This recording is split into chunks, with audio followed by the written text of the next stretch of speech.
Hello everyone, इस video में discuss करेंगे सेल बायोलॉजी का रिवीजन। ये रिवीजन जो है कॉम्पिटिटिव एग्जाम्स के लिए या फिर एमएससी जूलॉजी एंट्रेंस एग्जाम के लिए और एमएससी लाइफ साइंसेज एग्जाम्स के लिए इम्पोर्टेंट है। वीडियो को लास्ट तक देखना। अगर पसंद आए, बेनिफिशियल लगे तो लाइक करना, शेयर करना अपने फ्रेंड्स के साथ और चैनल को सब्सक्राइब कर लेना। तो स्टार्ट करते हैं सेल बायोलॉजी को। सबसे फर्स्ट है रिजॉल्विंग पावर। क्या होता है? Ability to distinguish two close points as two separate point by an optical system. ठीक है, किसी भी ऑप्टिकल सिस्टम के थ्रू, जिसके थ्रू क्या होगा, दो क्लोज पॉइंट्स को सेपरेट किया जाता है, उसको रिजॉल्विंग पावर बोलते हैं। रिजॉल्विंग पावर जो होती है ह्यूमन आई की, ये होती है 100 माइक्रोन। मैथमेटिकली रिजॉल्विंग पावर को रिप्रेजेंट किया जाता है I2 से। I is the source of illumination, जहां से इल्यूमिनेट हो रही है लाइट, वो होगा यहाँ पे I। इसके बाद रिजॉल्विंग पावर जो होती है कंपाउंड माइक्रोस्कोप की 0.3 माइक्रोन्स एंड इलेक्ट्रॉन माइक्रोस्कोप की होती है 10 एंगस्ट्रॉम। तो इसमें से इंपॉर्टेंट लाइक ह्यूमन आई की अगर रिजॉल्विंग पावर है वो है 100 माइक्रोन एंड कंपाउंड माइक्रोस्कोप की 0.3 माइक्रोन्स एंड इलेक्ट्रॉन माइक्रोस्कोप की है 10 एंगस्ट्रॉम।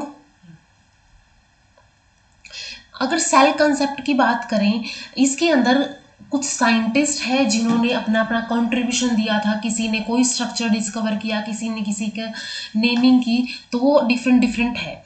तो सबसे फर्स्ट है मार्सेलो माल्फिजी, जो कि 1628 टू 1694 के बीच में साइंटिस्ट था। इसने बिलीव किया कि plants are composed of separate structural units and which he called utricles. ठीक है, इसने जो स्ट्रक्चरल यूनिट थी उनको यूट्रिकल्स बोला। एंड इसके बाद Robert Hooke examine the thin slices of cork, जो कि डेड आउटर बार्क थी ओक की, इसने इनको एग्जामिन किया एंड इसने इनको माइक्रोस्कोप के अंदर देखा एंड इसने देखा कि ये ऐसे हेक्सागोनल यूनिट्स नजर आती है, जैसे कि हनी कॉम स्ट्रक्चर होता है वैसे हेक्सागोनल यूनिट्स नजर आती है एंड इन कंपार्टमेंट्स को, इन यूनिट्स को इसने नाम दिया सेल का। इसके बाद एंटोन वॉन लिविनहॉक ने, ठीक है, 1674 के अंदर first time living and moving individual, यानी कि जो सेल है living and moving cell observe की गई थी। लाइक अगर रॉबर्ट हुक की बात करें, इसने क्या की थे, सिर्फ डेड जो सेल है वो देखी थी, लेकिन एंटोन वॉन लिविनहॉक ने क्या किया था, first time living cell observe की थी।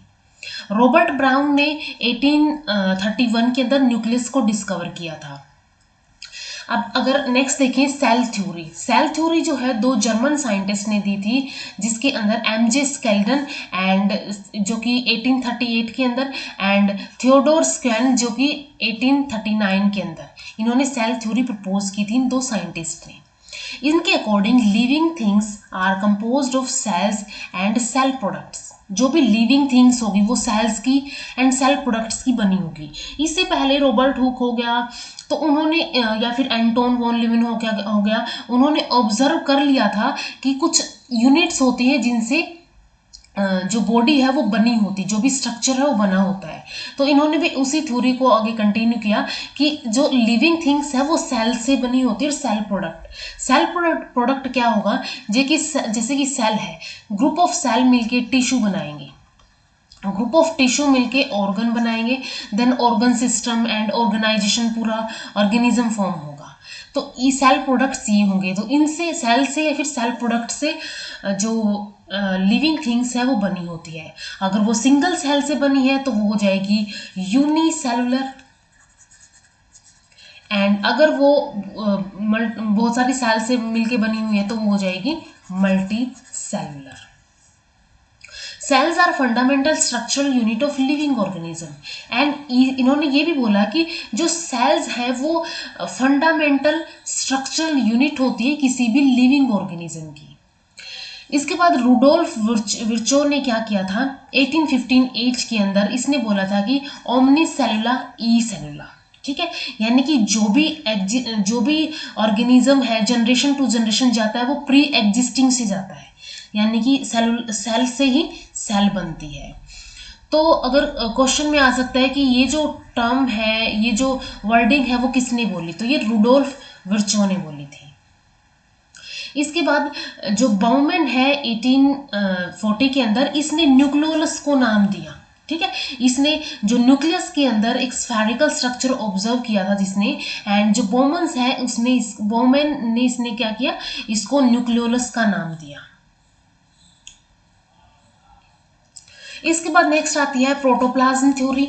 प्रोटोप्लाज्म थ्योरी जो है ये दी थी मैक्स क्रिटेल्ज ने, एंड इसने 1861 के अंदर इसने क्या बोला, cell is an accumulation of living substances और protoplasm which is limited by an outer membrane and possesses a nucleus.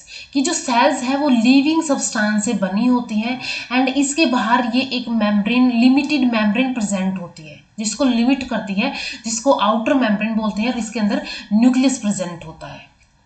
इसके बाद प्लास्टिड जो है इसके अंदर एनप्रिग सैम्स ने या फिर जे सैट्स ने 1865 टू 1892 इसने डिस्क्राइब किया, इन दो साइंटिस्ट ने, कि जो प्लास्टिड्स होती हैं वो कलर्ड बॉडीज होती है in the cytoplasm which were called plastids by Haeckel in 1866।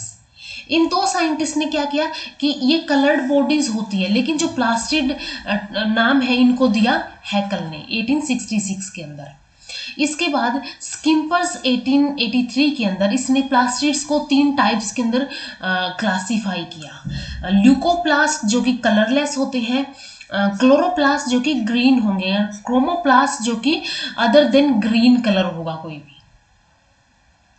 इसके बाद बेंडा ने 1897 के अंदर माइटोकॉन्ड्रिया टर्म कॉइन की थी, एंड सेंट्रोसोम जो है बोवेरी ने 1888 के अंदर सेंट्रोसोम टर्म जो है वो यूज की थी, यानी इसने ये इस टर्म को दिया था। इसके बाद गोल्जी अपरेटस, कैमिलियो गोल्गी ने इसको 1898 के अंदर डिस्कवर किया था। इसके अंदर क्या होता है, protoplasm is a polyphasic crystallo colloidal solution होता है। ठीक है, जो प्रोटोप्लाज्म होता है एक पॉलीफेजिक क्रिस्टेलो कोलाइडल सॉल्यूशन होता है, जिसके अंदर बहुत सारी अलग अलग टाइप की थ्योरीज दी गई थी नेचर ऑफ प्रोटोप्लाज्म को शो करने के लिए। इसके अंदर सबसे फर्स्ट थ्योरी है alveolar theory of Butschli, and second है fibrillar theory of Velten, next है granular theory of Altmann and colloidal theory of Fischer, ये सबसे इंपॉर्टेंट थ्योरी है। एंड नेक्स्ट है reticular theory of Frommann and sol gel theory of Heinemann. तो ये different theory दी गई थी प्रोटोप्लाज्म के रिगार्डिंग। इसके बाद साइक्लोसिस होती है इनके अंदर। साइक्लोसिस क्या होती है, साइटोप्लाज्म की मूवमेंट होती है। तो cyclosis of cytoplasm in eukaryotic cell is due to sol gel conversion. ठीक है, सोल जेल कन्वर्जन जो होता है इसकी वजह से ही क्या होती है, साइक्लोसिस मूवमेंट होती है साइटोप्लाज्म की, एंड माइक्रोफिलामेंट एक्टिविटीज होती है। इन पैरामीशियम साइक्लोसिस मूव्स फूड विक्यूल इन ए 8 लाइक मैनर। ठीक है, ऐसे 8 लाइक मैनर के अंदर ये मूव करता रहता है पैरामीशियम के अंदर। PH of cytoplasm nucleoplasm in human blood, cytoplasm की न्यूक्लियस जो है ये होती है 6.92 और इसके प्लस और माइनस 0.2 हो सकती है। ये न्यूक्लियोप्लाज्म की 7.4 प्लस माइनस 0.2 हो सकती है, एंड ह्यूमन ब्लड की 7.34 प्लस 0.2 ये हो सकती है। इनकी पीएच डिफरेंट की, साइटोप्लाज्म की होगी, न्यूक्लियोप्लाज्म की होगी, ह्यूमन ब्लड की हो गई। अब सेल कोट होती है, ठीक है, कुछ सेल्स के ऊपर एक सेल कोट भी प्रेजेंट होती है एक्स्ट्रा। तो ये सेल कोट जो होती है ये ग्लाइकोकैलिक्स और इसको एक्स्ट्रानियस कोट बोला जाता है, यानी कि एक्स्ट्रा प्रेजेंट होती है ये प्लाज्मा मेम्ब्रेन के। ये बनी होती है ओलिगोसैकेराइड्स की which act as recognition centre during organ plantation. ठीक है, ये क्या काम करते हैं, रिकॉग्निशन सेंटर का काम करते हैं। लाइक ऐसे नहीं है कि कोई भी ऑर्गन या फिर कोई भी ब्लड होगा वो किसी में भी ट्रांसफ्यूज या ट्रांसप्लांट कर दिया जाता है, पहले उसकी कंपेटिबिलिटी चेक की जाती है। तो ये जो ओलिगोसैकेराइड्स है जो कि इसके अंदर रिकॉग्निशन सेंटर का काम करते हैं, इसकी हेल्प से ऑर्गन ट्रांसप्लांटेशन के अंदर हेल्प मिलती है। नेक्स्ट है टिश्यू कल्चर के अंदर साइंटिस्ट का क्या क्या डिफरेंट कंट्रीब्यूशन है। हैबरलैंडेंट ने 1902 के अंदर suggested idea of tissue culture, सबसे फर्स्ट जो है इसने टिश्यू कल्चर का आइडिया सजेस्ट किया था। इसके बाद स्टीवर्ट इटेल ने 1957 के अंदर फर्स्ट एविडेंस प्रोवाइड किया था सेलुलर टोटिपोटेंसी का। ठीक है, यानी कि सेल जो है उनके पास एक पोटेंसी होती है, पोटेंसी टोटिपोटेंसी यानी कि एक पोटेंसी होती है। टोटिपोटेंसी का मीनिंग होता है जो भी सेल टाइप होगा वो क्या कर सकता है, पूरी की पूरी जो भी उसको रिक्वायर्ड होगी, जो भी उसकी पूरी बॉडी होगी वो फॉर्म कर सकता है। तो ये cellular totipotency by growing mature tissue of carrot root in medium supplemented with coconut oil, इसने कोकोनट मिल्क लिया। ठीक है, कोकोनट मिल्क के अंदर इसने कैरेट रूट्स को लिया, इसने लिया कैरेट रूट्स को एंड उनको क्या करवाया, ग्रो करवाया। ठीक है, मेच्योर टिश्यू के अंदर ग्रो करवाया। तो इसने देखा कि ये जो इनके अंदर क्या है, सेलुलर टोटिपोटेंसी होती है, तभी वो क्या हो जाती है, ऐसे पूरी की पूरी वो कैरेट बन जाएगी। Tissue culture was raised bye white in 1932 के अंदर, यानी कि टिश्यू कल्चर जो है और ज़्यादा। एंड इसने क्या किया, he grew tomato roots on artificial medium, like इसने क्या लिया था, कोकोनट मिल्क लिया था और इसने आर्टिफिशियल मीडियम लिया जिसके ऊपर टोमेटो रूट्स को ग्रो करवाया। इसके बाद कैलस जो है वाइट एंड गोथरेथ एंड नेबिकोट ने जो है ग्रो करवाया। ठीक है, कैलस होगा एक। इसके बाद differentiation of callus into tissue by Skoog and Miller. Callus क्या होता है, वो एक प्राइमरी स्टेज होती है। ठीक है, वो आगे जाके डिफ्रेंसिएशन जब होगा इसके अंदर, ये फर्दर रूट सूट जो है ये फॉर्म करेगा।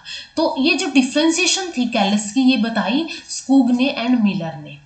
सिंगल सेल कल्चर जो है, यानी कि सेलुलर टोटिपोटेंसी की, एक सेल कैसे ग्रो कर सकता है, सिंगल सेल से उसकी पोटेंसी देखी थी ये स्टीवर्ट ने 1957 के अंदर।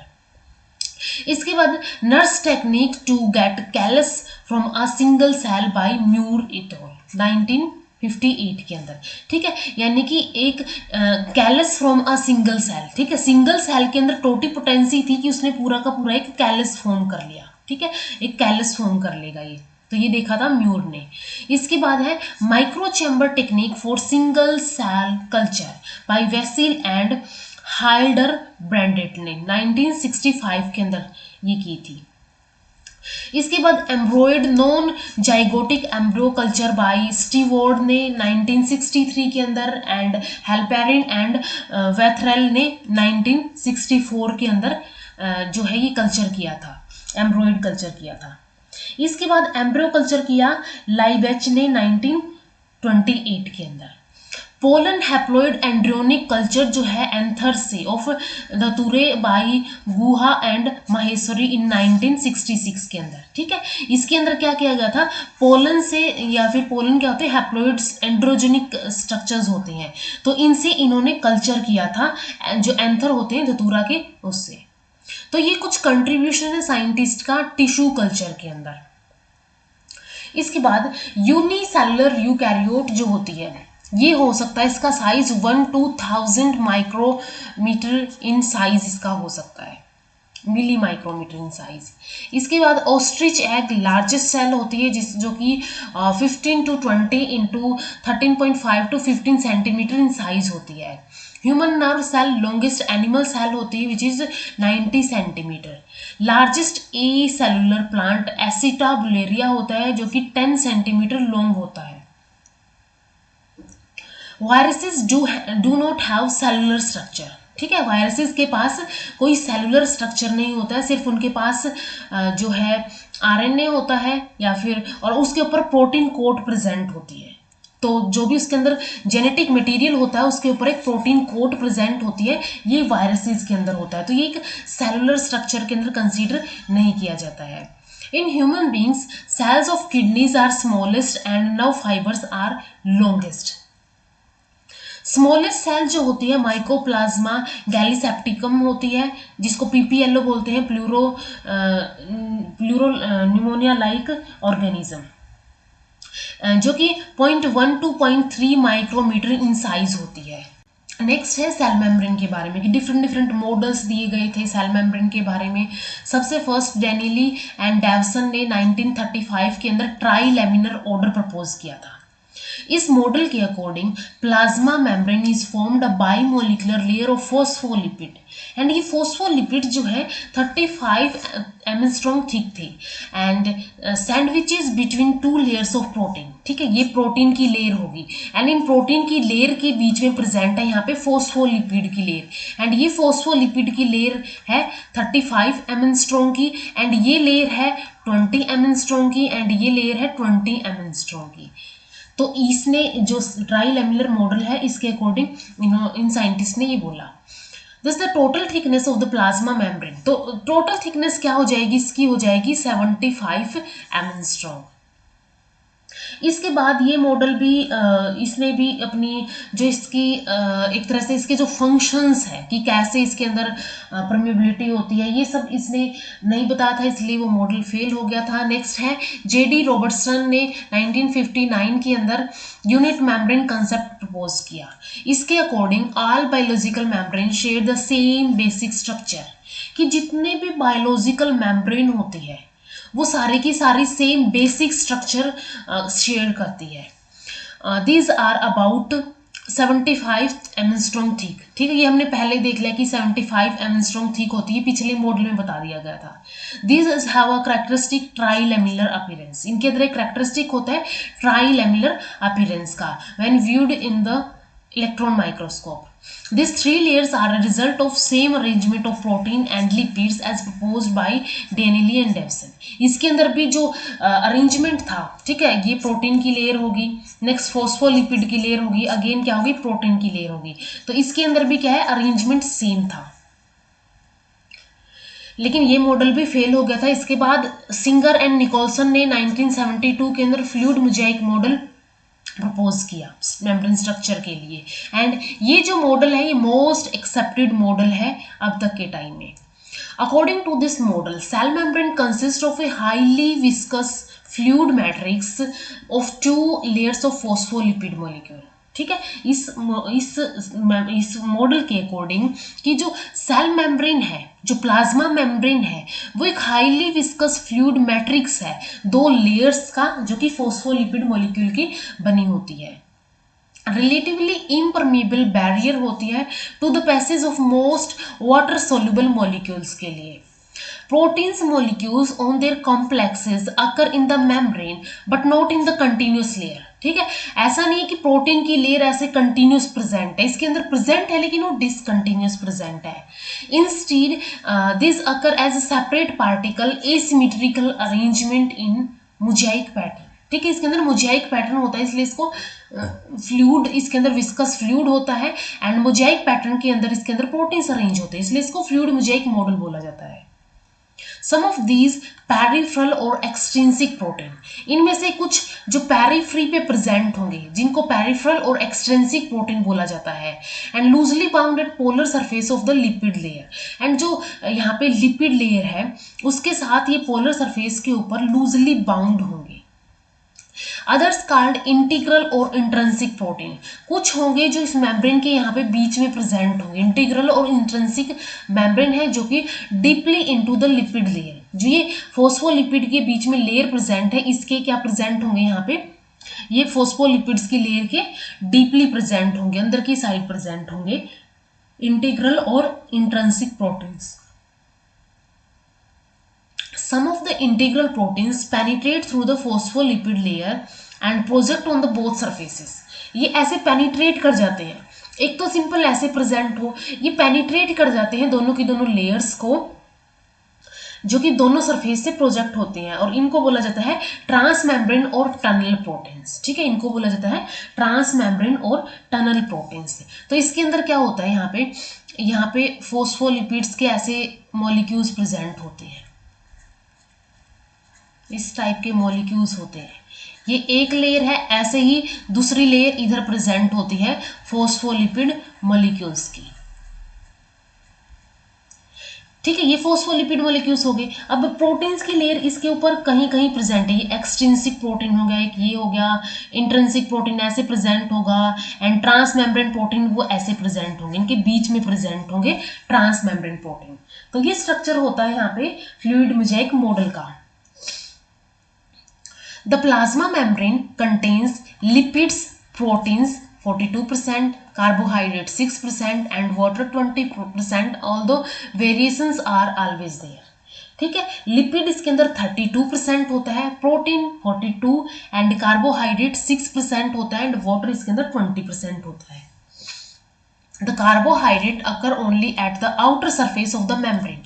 कार्बोहाइड्रेट जो है लाइक ये सरफेस हो गया यहाँ पे, एक ये हो गया, तो ये हो गया यहाँ पे आउटर सरफेस, एंड ये हो गया इनर। इनर सरफेस जो होता है ये होता है साइटोप्लाज्मिक, क्योंकि इस साइड साइटोप्लाज्म प्रेजेंट होगा तो इसको साइटोप्लाज्मिक फेज बोलते हैं, एंड ये हो जाएगा यहाँ पे नॉन साइटोप्लाज्मिक। तो कार्बोहाइड्रेट जो है सिर्फ वो प्रेजेंट होते हैं आउटर सरफेस के ऊपर, ठीक है, आउटर सरफेस के ऊपर प्रेजेंट होते हैं carbohydrate.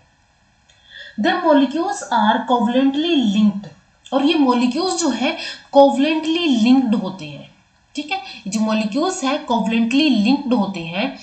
There polar head of the some lipid molecule, जो कि ग्लाइकोप्रोटीन ग्लाइकोलिपिड बना देंगे। यहाँ पे लिपिड की बाइलेयर के साथ ये क्या हो जाएंगे, ये जो लिपिड लाइक यहाँ पे अगर हम बोलें ये मॉलिक्यूल होगा यहाँ पे फोस्फोलिपिड लेयर का, ये मॉलिक्यूल हो गया यहाँ पे फोस्फोलिपिड। तो ये क्या करते हैं, जो इनका पोलर हेड होता है, ये पोलर हेड होता है, नॉन पोलर टेल होती है इनके अंदर, तो पोलर हेड के साथ ये क्या कर लेंगे, यहाँ पे ऐसे बॉन्डिंग शो करते हैं, एंड ये फॉर्म कर लेते हैं glycolipid. Most of the protein exposed eight outer surface forming glycoproteins, और जो आउटर सरफेस के ऊपर एक्सपोज हो जाते हैं, जो कि यहाँ पे प्रोटीन्स प्रेजेंट लाइक जो आउटर सरफेस के ऊपर एक्सपोज हो जाएंगे वो क्या होते हैं, वो फॉर्म करते हैं ग्लाइकोप्रोटीन। तो लिपिड के साथ अगर ये कंबाइन होते हैं, कोवलेंटली लिंक्ड होते हैं, तो ये ग्लाइकोलिपिड फॉर्म करते हैं। एंड अगर ये प्रोटीन्स के साथ लाइक कार्बोहाइड्रेट वर्ड के लिए ग्लाइको आया है वर्ड, तो प्रोटीन्स ग्लाइकोप्रोटीन हो जाएगा, तो ये ग्लाइकोलिपिड एंड ग्लाइकोप्रोटीन फॉर्म कर सकते हैं। The carbohydrates so bound to membrane component constituent the glycocalyx of the cell surface। तो जो कार्बोहाइड्रेट मेम्ब्रेन से बाउंड करके ये एक कंपोनेंट कंस्टिट्यूट करते हैं जिसको बोला जाता है ग्लाइकोकैलिक्स, ठीक है, एक ग्लाइकोकैलिक्स एक आउटर कवरिंग फॉर्म कर लेंगे सेल सरफेस के ऊपर, एंड ये ग्लाइकोकैलिक्स क्या होती है, ये सेल रिकॉग्निशन के अंदर हेल्प करने में, सेल रिकॉग्निशन में हेल्प करती है। The sugar portions of the glycolipid and glycoproteins are involved in recognition mechanism। ठीक है, इनके अंदर जो ग्लाइको है, ग्लाइको यानी कि जो शुगर है या फिर कार्बोहाइड्रेट पोर्शन है वो इन्वॉल्व होता है रिकॉग्निशन मैकेनिज्म के अंदर। Lipids and integral proteins are amphipathic in nature. ठीक है, एम्फी मीन्स बोथ, दोनों टाइप के नेचर की होते हैं इसके अंदर। अब इसके अंदर अगर एक हम बात करें, एक होता है इसके अंदर एक हाइड्रोफोबिक एंड होता है, एक हाइड्रोफिलिक एंड होता है। हाइड्रोफोबिक जो कि वाटर हेटिंग होता है, ठीक है, वाटर हेटिंग होता है, फिर वाटर रिपेलेंट बोलते हैं इसको। एंड हाइड्रोफिलिक क्या होगा, वाटर लविंग होगा, ठीक है, वाटर को अट्रैक्ट करेगा ये। The hydrophobic ends are situated inside the bilayer. ये हमने देखे थे फोस्फोलिपिड्स के जो स्ट्रक्चर्स हैं, मॉलिक्यूल्स हैं, तो इसके अंदर जो हाइड्रोफोबिक एंड है, ठीक है, यहाँ पे ये हेड हो गया, ये टेल हो गई, ये अगेन हेड हो गया, तो ये जो हेड है ये कैसा है, हाइड्रोफोबिक एंड है। तो ये जो हाइड्रोफोबिक एंड है इसका, ये क्या होता है, ये प्रेजेंट होता है inside the bilayer, while the hydrophilic head जो है वो बाहर की तरफ आउटवर्ड होता है। ये दोनों क्या होते हैं, बाहर की तरफ आउटवर्ड करते हैं, क्योंकि वाटर रिपेलेंट होते हैं तो अंदर की तरफ चले जाते हैं। Thus the membrane is held together primarily by hydrophobic attractions। तो ये हाइड्रोफोबिक अट्रैक्शंस के साथ ये जो मेम्ब्रेन है ये हेल्ड की जाती है, प्राइमरली इस फोर्सेस, इस अट्रैक्शन के साथ ये हेल्ड की जाती है। However the lipids have links in their fatty acid tail. इसके अलावा जो लिपिड्स होते हैं उनके अंदर भी लिंक्स प्रेजेंट होते हैं उनकी फैटी एसिड टेल के अंदर। These links prevent close packaging of the molecule and make the membrane structure more fluid। ठीक है, ये क्या करते हैं? अब हमने बात की थी कि इसको फ्लूइड मोज़ेक बोलते हैं। तो ये जो फ्लूइड मोज़ेक है ये जो इनकी पैकेजिंग है उसकी वजह से होता है, इन मोलिक्यूल्स की पैकेजिंग की वजह से होता है। तो ये जो लिंक्स है यहाँ पे ये इनको क्लोज पैकिंग नहीं होने देते हैं। तो इनकी क्लोज पैकिंग ना होने की वजह से ये जो स्ट्रक्चर है, मेम्ब्रेन स्ट्रक्चर है, वो फ्लूइड रहता है। The fluidity increase with decreasing the length of the fatty acid chain. ठीक है, फ्लूइडिटी इंक्रीज होती है। ठीक है, फ्लूइडिटी जो है वो इंक्रीज होगी while with decreasing length of the fatty acid tail. Fatty acid tail की लेंथ जो है, फैटी एसिड टेल लेंथ जो है जब वो डिक्रीज होगी, तो ये क्या होते हैं? इनवर्सली प्रोपोर्शनल होते हैं। जैसे फ्लूइडिटी इंक्रीज होगी फैटी एसिड टेल डिक्रीज होती है, एंड जैसे ही फ्लूइडिटी डिक्रीज होगी फैटी एसिड टेल जो है वो इंक्रीज होती है। तो ये कैसे होते हैं? इनवर्सली प्रोपोर्शनल होते हैं। Thousands of different type of protein can occur in the cell membrane। इसके अलावा जो हमने बात की थी, इसके अलावा भी बहुत टाइप के सेल मेम्ब्रेन प्रोटीन्स प्रेजेंट होते हैं। दिस में बी प्योरली स्ट्रक्चरल, कुछ हो सकते हैं जो कि प्योरली स्ट्रक्चरल हो, स्ट्रक्चर फॉर्म करने में हेल्प करते हैं, and provide elasticity and mechanical support and have additional functions, जैसे कि कैरियर्स हो गए for supporting for transporting specific molecule into and out of the cell. जैसे कि जो मेम्ब्रेन होगी उसके बीच में ऐसे मॉलिक्यूल प्रेजेंट होंगे। ठीक है, इस मॉलिक्यूल का बोला जाता है कैरियर। प्रोटीन्स ही होते हैं कैरियर्स भी। ये कैरियर्स क्या करते हैं? सेल में से जो स्पेसिफिक मॉलिक्यूल्स का ट्रांसपोर्टेशन है उसके अंदर हेल्प करते हैं, उनको इन और आउट ऑफ द सेल वो ट्रांसपोर्ट करते हैं। रिसेप्टर्स हो सकते हैं। रिसेप्टर्स कैसे होंगे? जैसे कि सेल सरफेस हो गया, इसके ऊपर ये ऐसे रिसेप्टर प्रेजेंट है for immediate flow of information into the cell.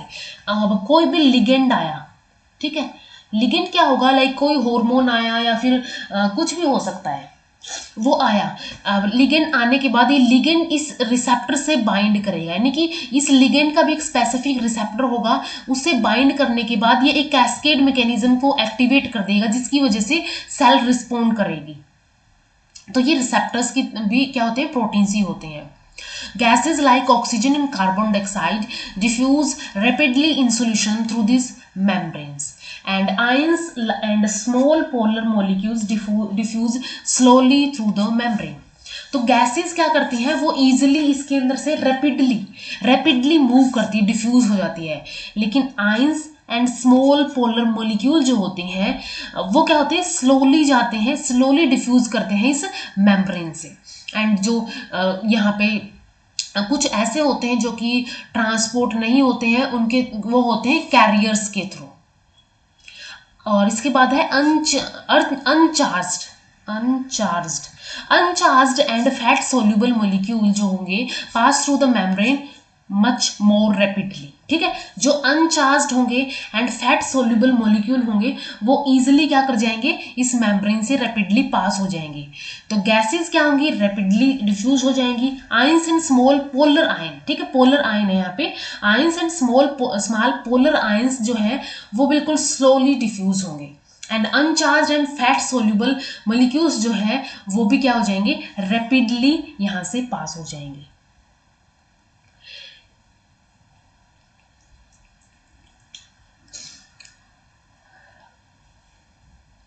Endocytosis occurs by an infolding or extension of plasma membrane to form a vacuole or a vesicle, जिसको small vacuole बोलते हैं। ठीक है, तो ये जो प्लाज्मा मेम्ब्रेन है या तो वो ऐसे इनफोल्ड हो सकती है या तो वो ऐसे इनफोल्ड हो सकती है। ठीक है, यानी अंदर की तरफ हो सकती है, इनफोल्डिंग कर सकती है, फिर एक्सटेंशन कर सकती है।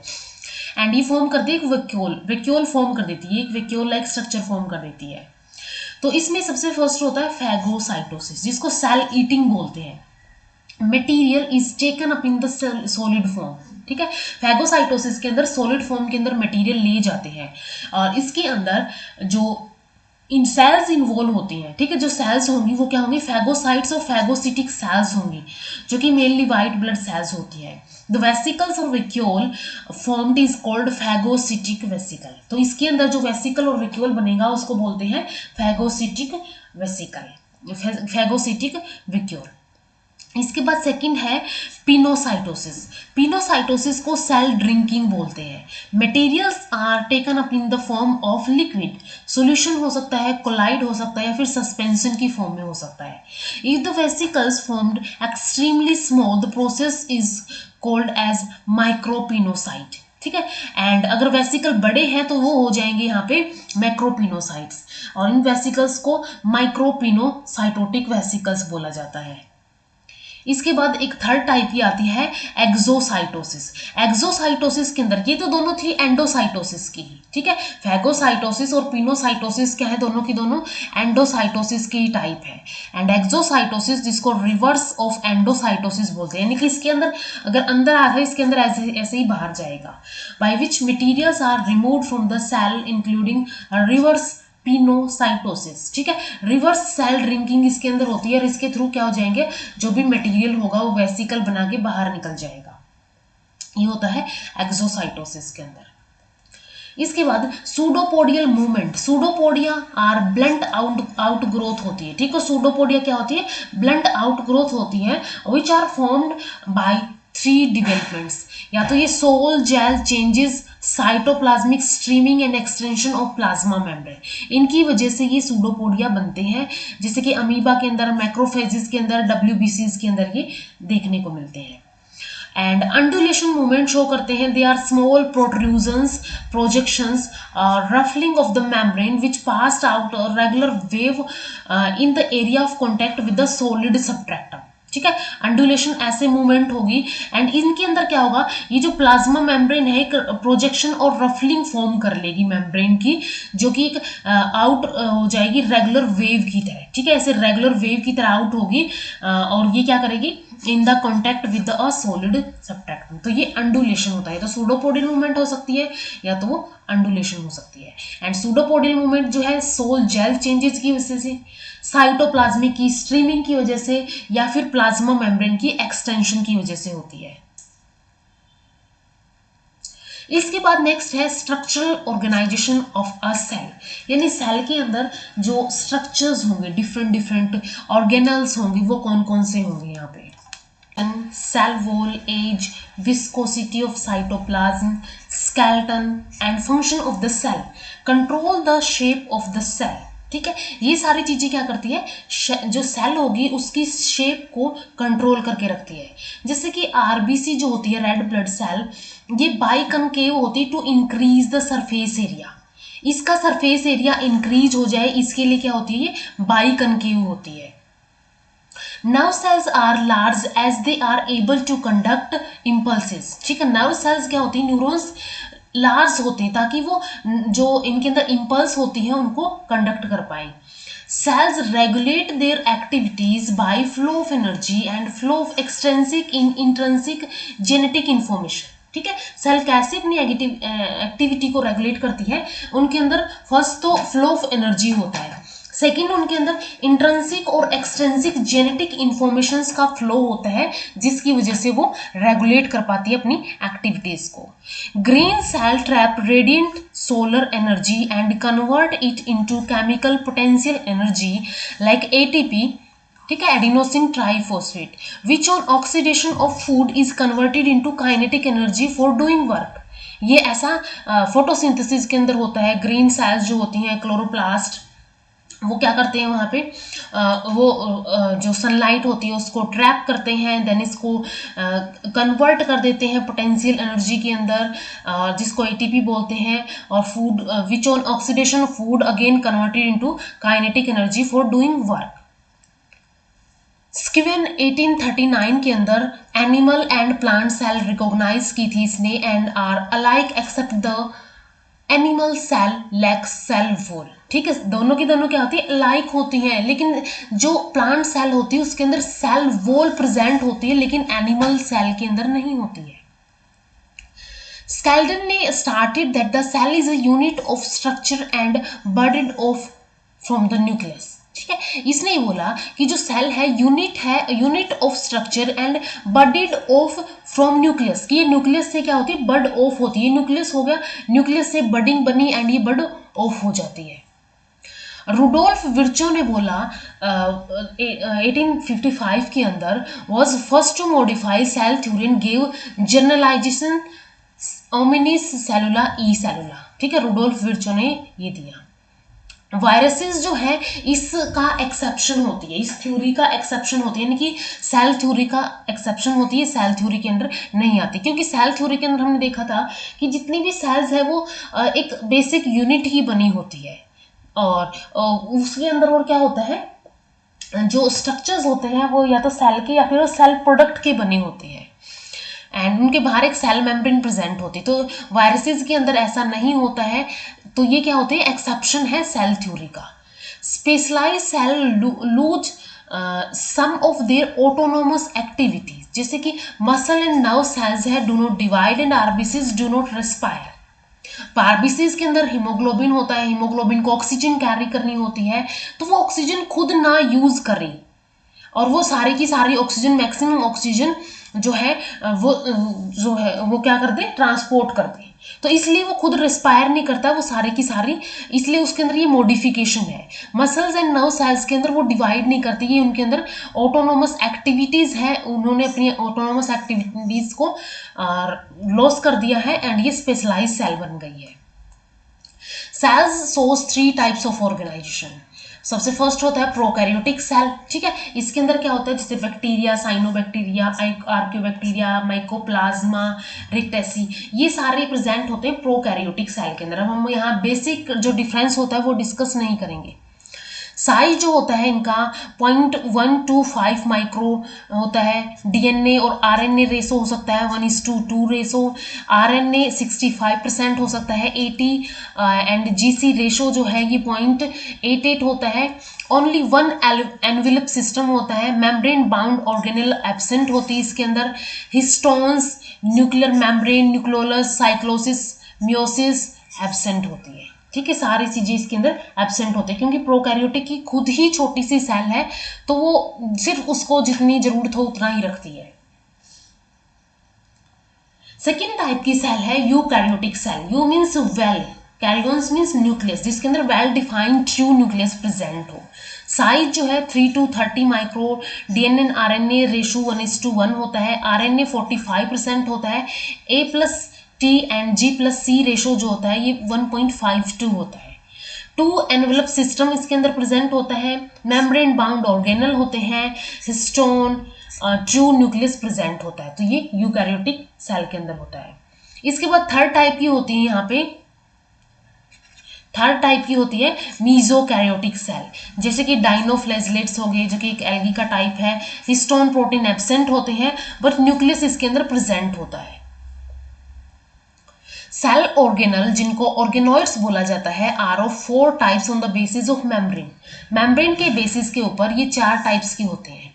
सबसे फर्स्ट है organelle bounded by single membrane. ठीक है, जो कि सिंगल मेम्ब्रेन से बाउंड होंगे, जैसे कि microbodies, peroxisomes, spherosomes, glycosomes, lysosomes, endoplasmic reticulum and Golgi bodies.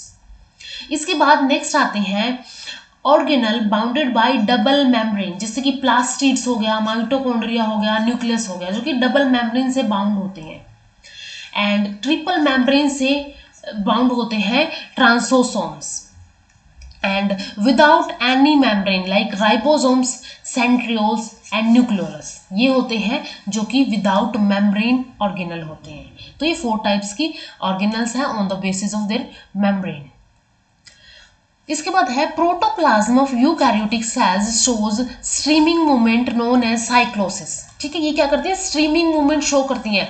जैसे ये सेल हो गई, इसके अंदर जो मूवमेंट है ऐसे साइटोप्लाज्म की चलती रहती है, इनको क्या बोला जाता है, स्ट्रीमिंग मूवमेंट, जिसको साइक्लोसिस बोला जाता है। ये रोटेशन हो सकती है, यानी कि cytoplasm move around a vacuole in one direction. ये वैक्यूल हो गया एक डायरेक्शन के अंदर ये ऐसे मूव कर रहे हैं, जैसे कि हाइड्रिला लीफ के अंदर होता है। सर्कुलेशन हो सकता है, movement in different directions around a different vacuole. ये सेल हो गए, यहाँ पे डिफरेंट डिफरेंट वैक्यूल प्रेजेंट है, तो हर एक अपने वैक्यूल के अराउंड क्या कर रहा है, ऐसे मूव कर रहा है, तो ये क्या हो जाएगी, सर्कुलेशन हो जाएगी। जैसे कि स्टेमिनल हेयर ऑफ रेडिस्केंटिया, जिसको रोयो डिस्कलर बोलते हैं। These movements are due to colloidal nature of the cytoplasm and microfilament activities। ये हमने पहले भी डिस्कस किया था कि साइटोप्लाज्म की कोलाइडल नेचर की वजह से, इन माइक्रोफिलामेंट की वजह से ये मूवमेंट्स होती हैं। इसके बाद राइबोसोम्स, जो राइबोसोम्स होते हैं, यानी कि फर्स्ट ऑर्गेनल की अगर हम बात करें, ये है ribosomes. Ribosomes first discovered by Palade in animal cells and call them as microsomes. ठीक है, Robinson and Brown discovered them in the plant cell. इसके बाद क्लोड ने 1955 के अंदर these called these structures as ribosome, इसको राइबोसोम का नाम दिया गया इन स्ट्रक्चर्स को। इसके अंदर protein synthesised on free ribosomes are used within cell. जो भी फ्री राइबोसोम्स प्रोटीन सिंथेसाइज करेंगी वो सेल के विद इन यूज हो जाएगा। And protein synthesise by bound ribosomes, जो बाउंड राइबोसोम प्रोटीन सिंथेसाइज करेगी वो आउटसाइड जाएगा सेल के अंदर, सेल से बाहर जाएगा और इनकॉर्पोरेटेड इनटू द मेम्ब्रेन और गो आउट एज सिक्रेटरी, और उनको एक्सपोर्ट कर दिया जाएगा। तो फ्री वाले क्या करेंगे, वो फ्री रहेंगे, यानी कि सेल के अंदर ही रहेंगे, सेल के अंदर ही यूज कर ली जाएंगे। एंड लेकिन जो बाउंड रहेंगे, बाउंड है वो बाउंडेड है, उनको बाहर जाना पड़ेगा। ठीक है, बाउंड है उनको बाहर जाना पड़ेगा, या तो ये मेम्ब्रेन के अंदर इंपोर्ट हो सकते हैं, यानी कि मेम्ब्रेन के अंदर इनकॉर्पोरेट हो सकते हैं, या तो ये एज ए सिक्रेटरी प्रोटीन की तरह एक्सक्रीट किए जा सकते हैं। स्मॉलेस्ट मेम्ब्रेनलेस ऑर्गेनल होता है, इसको राइबोन्यूक्लियोप्रोटीन और पेलेडे पार्टिकल्स भी बोला जाता है। These are negatively charge, contain RNA and protein. ठीक है, राइबोसोम्स कैसे होते हैं, नेगेटिवली चार्ज होते हैं एंड इनके अंदर आरएनए एंड प्रोटीन प्रेजेंट होता है। Their size is 150 to 250 angstrom तक का हो सकता है इनका साइज, एंड ये प्रोटीन सिंथेसिस की साइट की तरह एक्ट करते हैं। राइबोसोम जो है वो 70s एंड 80s हो सकता है। 7s क्या है, यहाँ पे सेडिमेंटेशन कोफिशिएंट होता है and consist of smaller and larger subunit contain करते हैं। अगर 70s की बात करें, ये both prokaryotic and eukaryotic cell के अंदर देखने को मिलता है एंड साइटोप्लाज्म के अंदर फ्रीली लाई करता है। एंड 80s की अगर हम बात करें, ये आइदर अटैच हो सकता है एंडोप्लाज्मिक रेटिकुलम के साथ और न्यूक्लियर मेम्ब्रेन के अंदर, या फिर ये फ्रीली भी प्रेजेंट हो सकता है साइटोप्लाज्म के अंदर। इसके बाद इरेगोसोम्स और पॉलीराइबोसोम्स होते हैं, जो कि रिच ने 1963 के अंदर गिव राइज किए थे term, formed by the combination of 5 और 6 ribosome on a single mRNA unit. ये लाइक mRNA चेन हो गई। इसके ऊपर क्या है, ऐसे डिफरेंट राइबोसोम्स प्रेजेंट है। ठीक है, ये जो है राइबोसोम्स है, यहाँ पे 5 to 6 राइबोसोम प्रेजेंट है, इसको राइबोसोम्स और पॉली राइबोसोम बोलते हैं। A 70s ribosome has 3 molecules of rRNA। ठीक है, 70s के अंदर 3 molecules होते हैं rRNA के। इसके अंदर 16s होता है, 5s होता है एंड 23s होता है। एंड इसके अंदर साथ में ये हो गए यहाँ पे rRNA। अभी हमने डिस्कस किया था कि जो राइबोसोम्स है वो rRNA एंड प्रोटीन्स के बने होते हैं। ठीक है, rRNA और प्रोटीन्स के बने होते हैं एंड प्रोटीन इसके अंदर होता है 53 प्रोटीन मोलिक्यूल इसके अंदर प्रेजेंट होते हैं। तो ये होता है 70s के अंदर। इसके बाद 80s के अंदर क्या होता है, 80s के अंदर इसके अंदर अगेन 3 मोलिक्यूल प्रेजेंट होते हैं rRNA के। तो 18s rRNA, 5s rRNA and 28s rRNA present होता है, प्लस 80 मोलिक्यूल ऑफ प्रोटीन इसके अंदर प्रेजेंट होते हैं। ठीक है, तो ये जो है इंपॉर्टेंट है कि 17 की 3 यूनिट सब यूनिट्स होती है, 16, 5 एंड 23, एंड 80 की भी 3 होती है, 18, 5s एंड 28s होता है।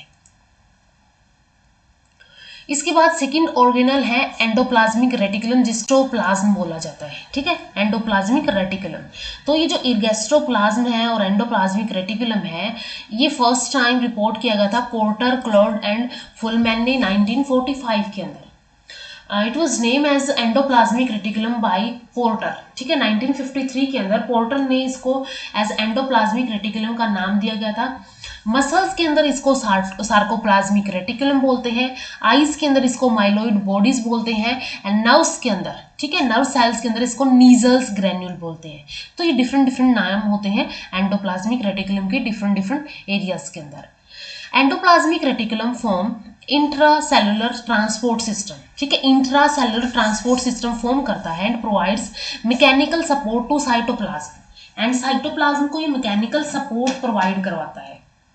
इसके अंदर एक सिस्टम प्रेजेंट होता है जिसको बोलते हैं GERL, यानी Golgi associated with endoplasmic reticulum from which lysosomes arise, ठीक है। तो यहाँ पे ये गोल्जी के लिए आ गया, एंडोप्लाज्मिक रेटिकुलम के लिए आ गया ये word, and L for lysosome. System is formed by endoplasmic reticulum and Golgi bodies and form lysosome, ठीक है। तो इस GERL सिस्टम के अंदर क्या होता है, यहाँ से ये जो एंडोप्लाज्मिक रेटिकुलम है ये ट्रांजिशन वेसिकल देगा गोल्जी बॉडी को। गोल्जी बॉडी ये होगी, गोल्जी बॉडी ने ले लिए ये, एंड गोल्जी बॉडी से नेक्स्ट ये हर एक इसके अंदर ऐसे मूव करके गए हैं, तो ये मूव करके जाते हैं एंटीरोग्रेड ट्रांसपोर्ट के थ्रू। देन ये एंटीरोग्रेड ट्रांसपोर्ट से सिक्रीटरी वेसिकल के थ्रू एक्सोसाइटोसिस कर सकते हैं, या और इसके अलावा जो एंडोसाइटोसिस होती है, एंडोसाइटोसिस में जो आएंगे तो ये अर्ली एंडोसोम बनाएंगे पहले, देन लेट एंडोसोम बनाएंगे, एंड देन लाइसोसोम बनता है यहाँ से। एंड ये लाइसोसोम जो है इन वेसिकल्स से क्या करेगा, यहाँ पे कंबाइन करके नेक्स्ट क्या है, नेक्स्ट ये रिट्रोग्रेड ट्रांसपोर्ट शो करेगा, एंड रिट्रोग्रेड ट्रांसपोर्ट से वापिस से ये एंडोप्लाज्मिक रेटिकुलम के अंदर चले जाएंगे। तो ये एक इंट्रा कनेक्टेड सिस्टम चलता रहता है सेल के अंदर।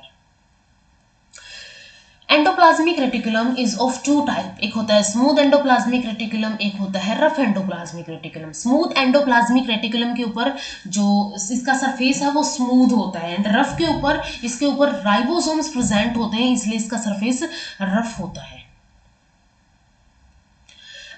जो रफ एंडोप्लाज्मिक रेटिकुलम है ये अराइज होता है न्यूक्लियर मेम्ब्रेन से, ठीक है, ये न्यूक्लियर मेम्ब्रेन से अराइज होता है।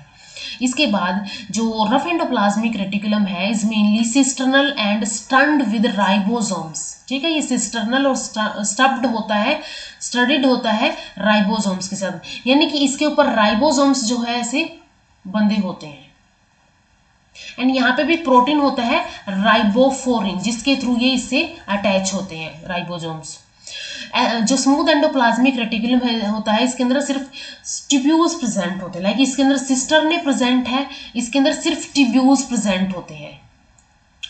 It constitutes more than half of the total cell membrane in a cell, total cell membrane का मोर देन हाफ जो है एंडोप्लाज्मिक रेटिकुलम कंस्टिट्यूट करता है। And smooth endoplasmic reticulum help to synthesise lipid and help in detoxification, ठीक है। First इसका function है lipid synthesise करने का, सेकंड है इसका डिटॉक्सिफिकेशन का, तो ये इंपॉर्टेंट है इसका फंक्शन। इसके बाद नेक्स्ट ऑर्गेनल है plastids, they are double walled DNA containing largest organelle in plant cells discovered by Haeckel 1865 के अंदर। This are developed from colourless proplastids होते हैं जो कि मेरिस्टेम के अंदर मिलते हैं, ठीक है, मेरिस्टेम हो गई, मेरिस्टेम के अंदर प्रोप्लास्टिड्स होते हैं, कलरलेस होते हैं, एंड इन प्रोप्लास्टिड से प्लास्टिड फॉर्म होते हैं। 3 टाइप्स ऑफ प्लास्टिड्स होते हैं, ल्यूकोप्लास्ट जो कि लार्जेस्ट एंड कलरलेस होते हैं, found in unexposed parts and stored starch जो कि अमाइलोप्लास्ट बोलते हैं, फैट को क्लेओप्लास्ट बोलते हैं, प्रोटीन को एल्यूरोन प्लास्ट बोलते हैं। तो ये इंपॉर्टेंट है। यहाँ पे ल्यूकोप्लास्ट जो है कलरलेस होते हैं, ठीक है, और ये स्टार्च को स्टोर करते हैं, फैट को स्टोर करते हैं, प्रोटीन को स्टोर करते हैं। इसके बाद सेकंड टाइप होता है क्रोमोप्लास्ट, सेकंड लार्जेस्ट प्लास्टिड होता है, have carotenoids to provide attractive colour to fruit seeds and flower, ठीक है, जो फ्रूट सीड एंड फ्लावर्स का डिफरेंट डिफरेंट कलर होता है ये क्रोमोप्लास्ट की वजह से होता है, एंड इनके पास कैरोटीनॉइड्स होते हैं। इसके बाद नेक्स्ट है क्लोरोप्लास्ट। क्लोरोप्लास्ट ग्रीन प्लास्टिड्स होते हैं जो कि सैक्स ने 1862 के अंदर डिस्कवर किए गए थे, लेकिन इनको क्लोरोप्लास्ट का नाम दिया गया था स्किम्पर्स ने 1885 के अंदर। स्टोर स्टार्च टेम्परेरी, ठीक है, स्टार्च को ये टेम्परेली स्टोर करके रखते हैं। Shape variable, maximum variation in shape is found in green algae, ठीक है, ग्रीन एल्गी के अंदर डिफरेंट डिफरेंट टाइप के क्लोरोप्लास्ट प्रेजेंट होते हैं। Shape is plano convex discoid, इसकी शेप होती है। And each chloroplast has 2 membrane, ठीक है, 2 मेम्ब्रेन इसकी होती है। एंड इसका जो मैट्रिक्स होता है जिसको स्ट्रोमा बोलते हैं, has prokaryotic naked circular DNA होता है, 0.5% आरएनए होता है, विटामिन ई एंड के होता है, प्लास्टोग्लोब्यूल्स होते हैं जिसको ओसिमोफिलिक ग्लोब्यूल्स बोलते हैं, स्टार्च पार्टिकल्स होते हैं, 70s राइबोसोम्स इसके अंदर होते हैं, मिनरल्स होते हैं like iron, magnesium, copper, manganese, zinc, cobalt, and enzymes होते हैं डार्क रिएक्शंस के लिए, फोटोसिंथेसिस के लिए। 50% of matrix is filled with RuBisCO enzyme, and 50% matrix जो है वो रिबिस्को एंजाइम से फिल्ड होता है। तो यहाँ पे नेक्ड सर्कुलर डीएनए होता है, इसके बाद आरएनए, विटामिन्स होते हैं इसके अंदर, स्टार्च पार्टिकल्स होते हैं, 70s राइबोसोम यहाँ पे होता है, क्योंकि इसको अपना इसको जो अपना जेनेटिक मटेरियल है वो खुद बनाना होता है, तो इसके अंदर 70s राइबोसोम प्रेजेंट होते हैं। मिनरल्स होते हैं। अब डार्क रिएक्शंस के लिए एंजाइम्स प्रेजेंट होते हैं इसके अंदर, ठीक है। ये जो मैट्रिक्स और स्ट्रोमा होता है इसके अंदर डार्क रिएक्शन होती है फोटोसिंथेसिस की। एंड 50% मैट्रिक्स जो है रिबिस्को एंजाइम कंटेन करके रखता है, उससे फील्ड होता है।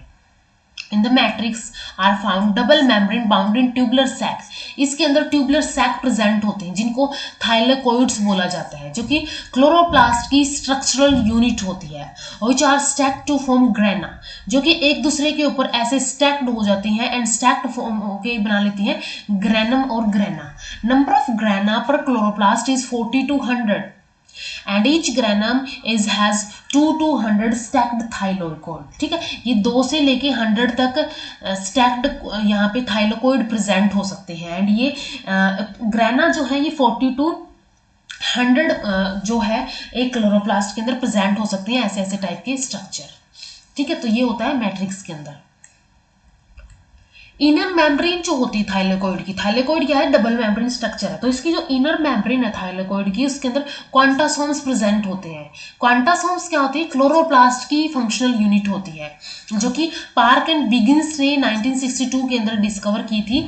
साइज 180 to 150 into 100 एंगस्ट्रॉम होता है, एंड इनको फोटोसिंथेटिक यूनिट यानी कि पीएसयू बोला जाता है।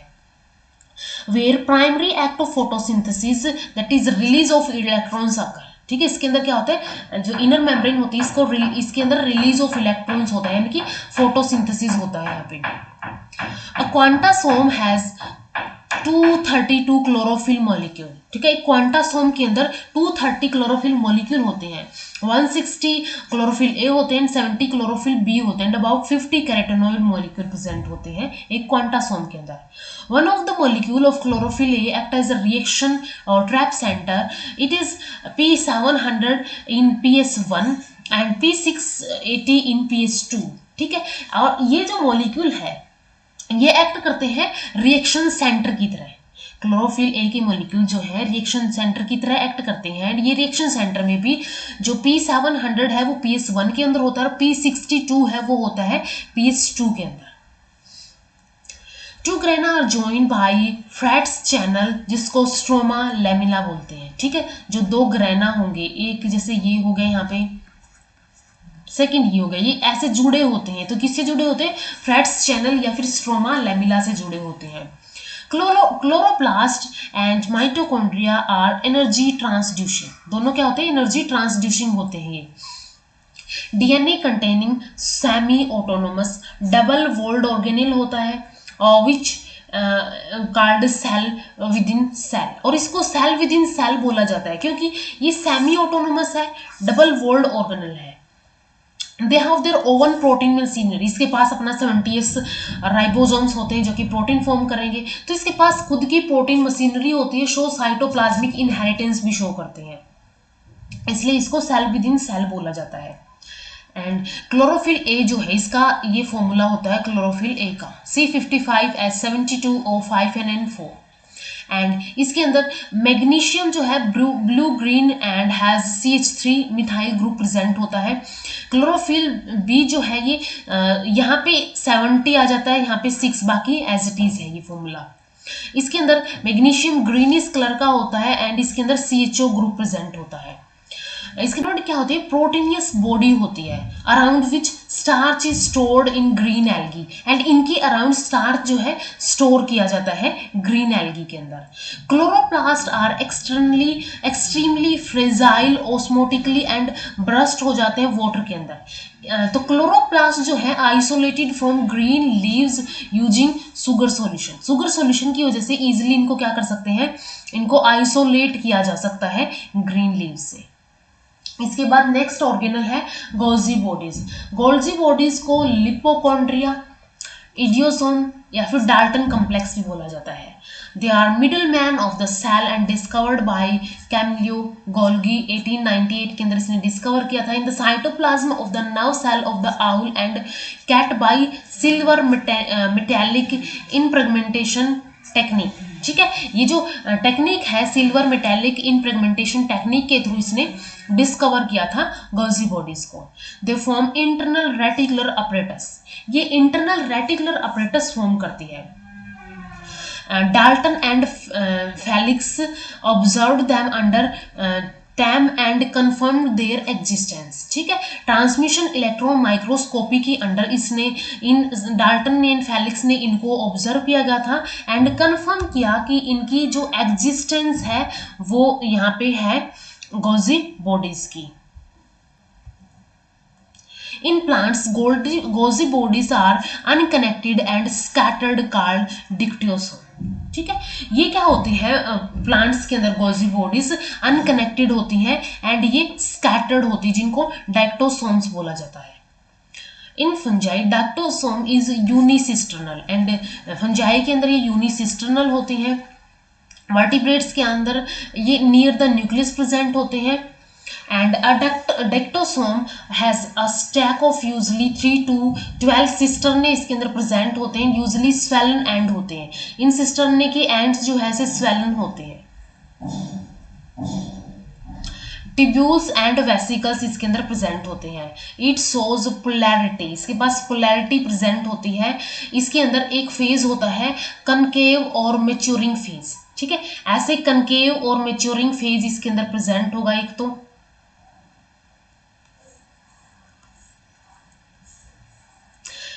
और trans face is near cell membrane and cis और कन्वेक्स और forming face is towards the nuclear membrane. ठीक है, तो एक तो इसके अंदर जिस साइड, जैसे कि इस साइड यहाँ पे न्यूक्लियस प्रेजेंट है, ये न्यूक्लियस हो गया, तो न्यूक्लियस की साइड जो प्रेजेंट है इसके अंदर वो फेस होता है इसका न्यूक्लियस की साइड वाला एफ फेस एंड दूसरा होगा इसमें एम फेस, मेच्योर हो गए, यानी कि यहाँ से चले यहाँ पे मेच्योर हो जाएंगे इसके vesicles.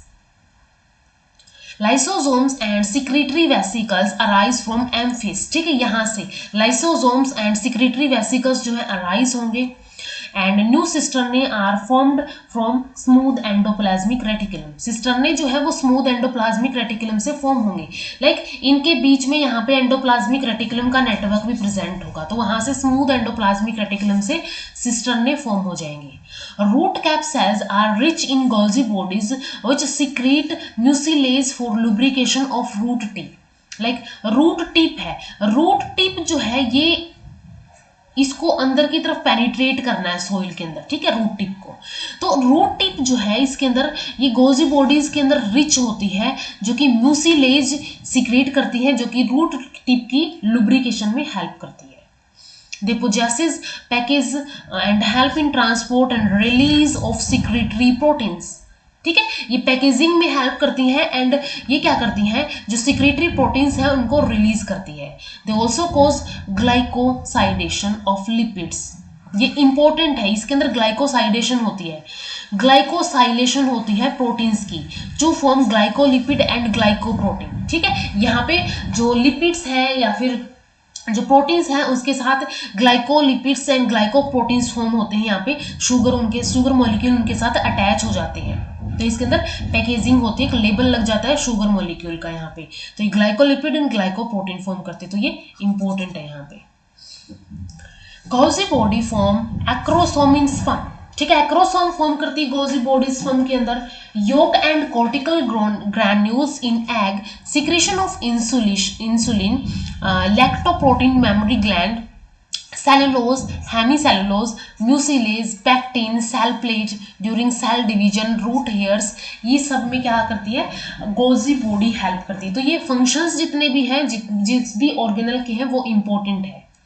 They regulate fluid base balance of the cell. All secretory cells are rich in Golgi bodies, जितनी भी secretory cells होती हैं वो Golgi bodies के अंदर rich होती है। Main enzyme in Golgi bodies nucleoside डाईफॉस्फेटेज, ठीक है, इसके अंदर न्यूक्लियोसाइड डाईफॉस्फेटेज एंजाइम जो है वो मेन एंजाइम प्रेजेंट होता है यहाँ पे। These bodies arise from SCR only, ठीक है, ये हमने पहले ही देख लिया कि स्मूथ एंडोप्लाज्मिक रेटिकुलम से ही अराइज होती है। इसके बाद नेक्स्ट है mitochondria. They are also called as chondriosome, sarcosome, bioplast या फिर प्लास्टोकॉन्ड्रिया इसको बोला जाता है। They are the power house of the cell, largest organelle in the animal cell and second largest organelle in the plant cell. Plant cell के अंदर first chloroplast होता है, सेकेंड यहाँ पे माइटोकॉन्ड्रिया होता है। These are double-walled DNA containing self-replicating semi-autonomous organelle होते हैं जो कि only in eukaryotic aerobic cells के अंदर होते हैं, except mature RBC के अंदर, mature RBC के अंदर नहीं होते हैं। First observed in insect striated muscles as granular structure by Kolliker in 1850, ठीक है, 1850 में इनको इंसेक्ट्स की स्ट्रेटेड मसल्स के अंदर ग्रैनुलर स्ट्रक्चर की तरह ऑब्जर्व किया गया था। इसके बाद एल्टमैन 1890 के अंदर studied them in detail and called them as bioplast. He considered them as a symbiont comparable to bacteria. इनको क्योंकि ये जो है इनके पास खुद का डीएनए होता है, सेल्फ रिप्लिकेटिंग होती है, सेल्फ सेमी ऑटोनोमस होती है, तो इनको क्या किया गया था, पहले इनको कंसीडर किया गया था कि सिम्बायोंट है, जैसे कि कंपेरेबल टू बैक्टीरिया इनको कंपेयर किया गया था कि छोटे छोटे ऑर्गेनिज्म ही है जो कि ह्यूमन बॉडी के अंदर ऐसे बैक्टीरिया की तरह रहती है। Flemming called them as file and term mitochondria, ठीक है, इसने क्या किया, इनको फ्लेमिंग ने माइटोकॉन्ड्रिया को नाम दिया गया था। वाज यूज्ड बाय बेंडा इन, जो कि बेंडा ने 1897 के अंदर यूज किया। Who stained them with a Janus green B, vital stain होता है। साइज जो है इसने क्या किया था, बेंडा ने इनको स्टेन किया गया था Janus green B के साथ। साइज इसका 1 is equal to 10 micron into 0.2 से लेके 1 माइक्रोन तक होता है। नंबर 1 पर cell in Micrasterias and Trypanosoma, 50,000 in cos and 30,000 to 3 lakhs in oocytes of the sea urchin। तो इनका नंबर जो है वो डिफरेंट के अंदर वेरी करता है। माइटोकॉन्ड्रियल हैज 2 चैम्बर्स, यानी कि और 2 मेम्ब्रेन होती, 2 चैम्बर होते हैं, 2 मेम्ब्रेन होती है माइटोकॉन्ड्रिया के अंदर, जैसे कि क्लोरोप्लास्ट के अंदर डबल मेम्ब्रेन थी। Inner membrane is folded to form cistern cristae. Inner membrane जो है ऐसे फोल्डेड होती है इसकी, एंड ये इनर मेम्ब्रेन क्या फॉर्म करती है, क्रिस्टे फॉर्म करती है। ये जो स्ट्रक्चर है इनको क्रिस्टे बोला जाता है, विच बियर ऑक्सीसोम, एंड ये क्रिस्टे जो है ऐसे ऑक्सीसोम बियर करते हैं, ऐसे स्ट्रक्चर होते हैं ऑक्सीसोम, ठीक है। क्रिस्टे क्या है, ऑक्सीसोम बियर करते हैं, जिसके अंदर F0 और F1 पार्टिकल होते हैं, elementary particle and ATPase particle होते हैं। Oxysomes are 104 to 105 in number, called functional unit of mitochondria, ठीक है, इंपॉर्टेंट है। ऑक्सीसोम्स को माइटोकॉन्ड्रिया की फंक्शनल यूनिट बोला जाता है, जो कि फर्नांडीज एंड मोरेन ने 1961 के अंदर डिस्कवर की थी। Inner chamber has a double stranded naked circular 5 micro long prokaryotic DNA with high GC ratio. ये इंपॉर्टेंट है, इसके अंदर हाई जीसी रेशो होता है। 70 राइबोसोम्स होते हैं, RNA and 70 type of enzymes इसके अंदर प्रेजेंट होते हैं। 70% of total enzyme of the cell are found in the mitochondria. Body के जो सेल है, सेल के 70% जो एंजाइम्स होते हैं वो माइटोकॉन्ड्रिया के अंदर ही मिलते हैं। This DNA is 1% of total DNA of cell and discovered by Nass in 1966 के अंदर। एंड जो इसके अंदर डीएनए होता है वो डीएनए होता है 1% of the total DNA of the cell का, ठीक है। सेल का टोटल डीएनए जो होता है उसका 1% डीएनए माइटोकॉन्ड्रिया के अंदर होता है, जो कि नास ने डिस्कवर किया गया था। Krebs cycle, oxidative phosphorylation mitochondria के अंदर ही होते हैं, इनर चैम्बर के अंदर होते हैं। इसके अंदर mitochondria are called cell within cell, like chloroplast को भी सेल विद इन सेल बोला था, क्योंकि वो भी सेमी ऑटोनोमस ऑर्गेनल है, उनके पास खुद का अपनी प्रोटीन मशीनरी है, इसलिए इनको भी, इनके पास भी अपनी खुद की प्रोटीन मशीनरी है, खुद का डीएनए है, तो इनको भी सेल विद इन सेल बोला जाता है। इसके बाद नेक्स्ट है माइक्रोबॉडीज। माइक्रोबॉडीज जो है लाइसोसोम्स, स्फेरोसोम, ग्लाइकोसोम्स और प्रोक्सीसोम हो सकती है। These are small single membrane bound organelle होते हैं ये। एंड लाइसोसोम्स जो है सुसाइडल बैग होते हैं, disposal unit, scavenger of the cell इनको बोला जाता है। ये जो माइक्रोबॉडीज होती है ये 0.2 to 0.8 माइक्रोन साइज होती है, field with 40 types of acid hydrolysis. Lysosomes के अंदर एसिड हाइड्रोलेसिस जो है भरे हुए होते हैं टू डाइजेस्ट, यानी ऑटोलिसिस के लिए almost every type of organic matter except cellulose. Cellulose को छोड़ के every type of organic matter जो होता है इसके अंदर वो डाइजेस्ट हो सकता है। They are common in WBC, liver and spleen के अंदर ये कॉमन होते हैं। They work at pH 5 and cause lysis of the foreign body. ये pH 5 के ऊपर ही अपना वर्क परफॉर्म करते हैं, यानी कि इनकी जो ऑटोलिसिस है वो या फिर डाइजेशन है वो काम करते हैं।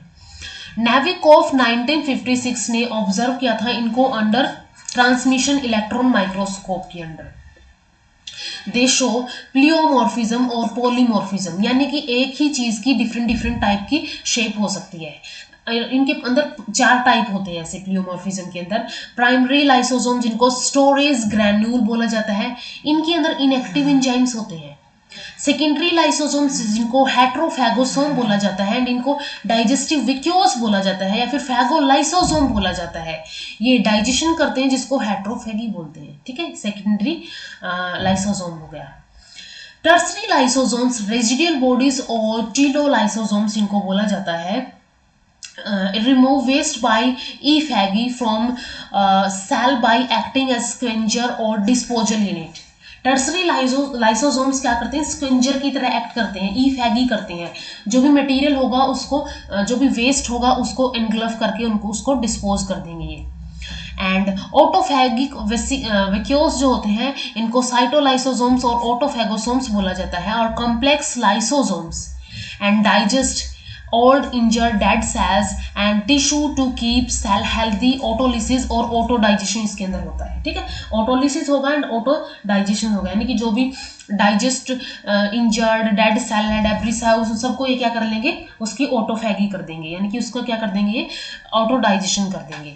तो ये 4 टाइप के डिफरेंट डिफरेंट पॉलीमॉर्फिज्म प्रेजेंट होते हैं लाइसोसोम्स के अंदर। प्राइमरी जो है इसके अंदर इनएक्टिव एंजाइम होते हैं जो कि सिर्फ स्टोरेज का काम करेंगे। सेकेंडरी वाले क्या करेंगे, हेट्रोफैगोसोम बनाएंगे और डाइजेस्टिव वैक्यूल बनाएंगे, यानी कि जैसे ये हो गया और ये किसी और के साथ मिलके फैगोलाइसोसोम बना लेंगे।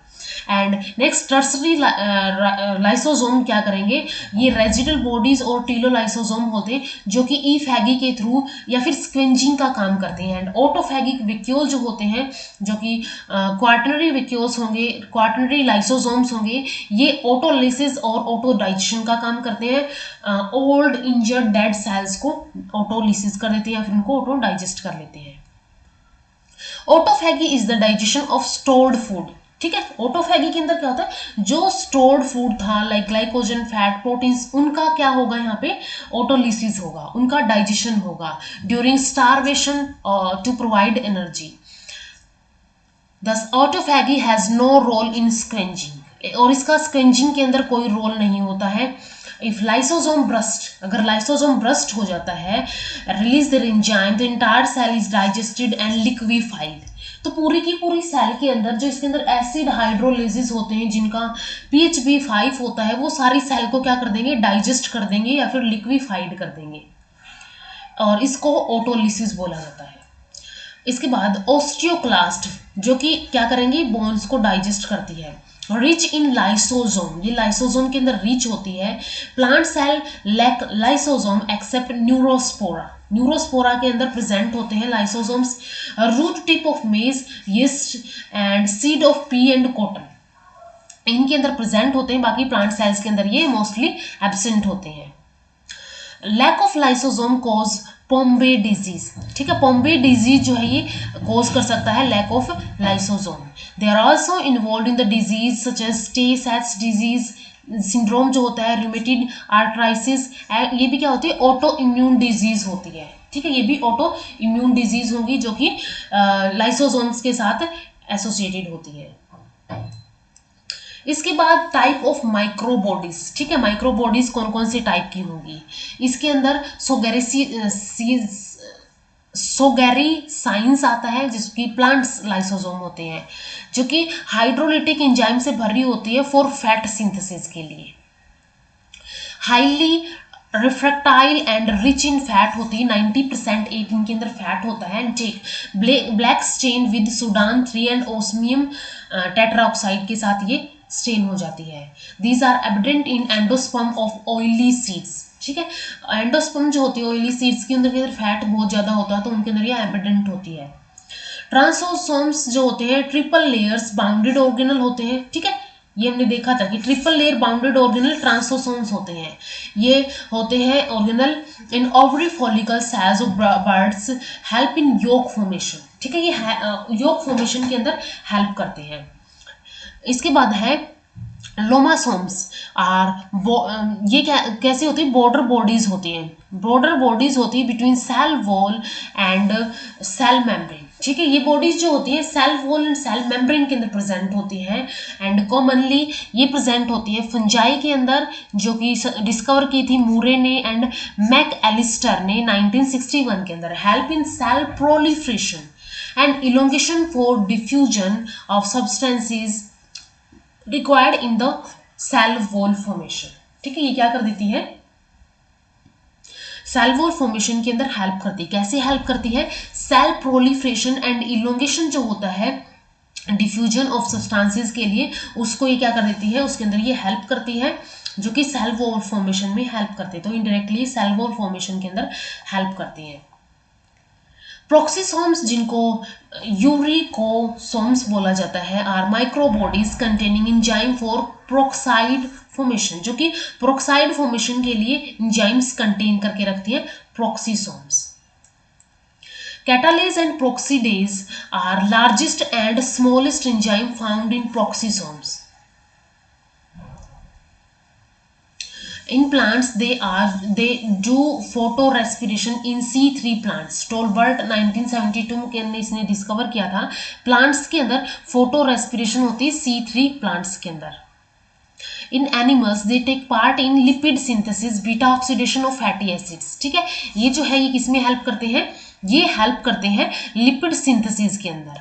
एंड ग्लाइकोक्सीसोम्स जो है largest micro body of size up to 10 micro and similar to peroxisomes as these contain catalase and other enzyme. इसके अंदर कैटालेज एंड प्रोक्सीडेज प्रेजेंट होता है, इसके अंदर कैटालेज एंड कुछ अदर एंजाइम होते हैं ग्लाइकोलेट साइकिल के लिए।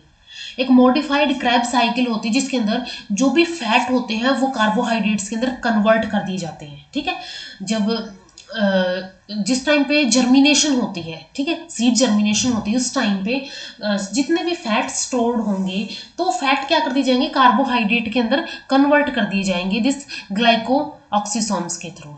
These are common in germinating oil seeds of castor, groundnut, cucumbers and disappear after germination. Germination के बाद ये disappear हो जाते हैं ग्लाइकोऑक्सीसोम्स।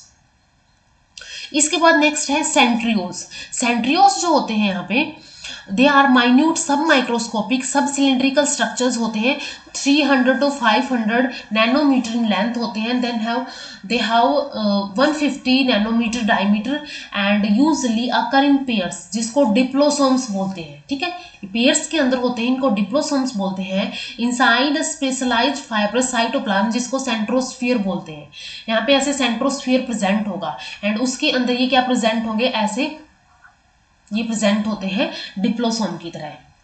The complex is called centrosome और सेंट्रल अपर्चर। तो ये जो कम्प्लेक्स बनेगा जिसके अंदर सेंट्रोस्फियर और डिप्लोसोम प्रेजेंट होगा उसको सेंट्रोसोम और सेंट्रल अपरेटस बोलते हैं।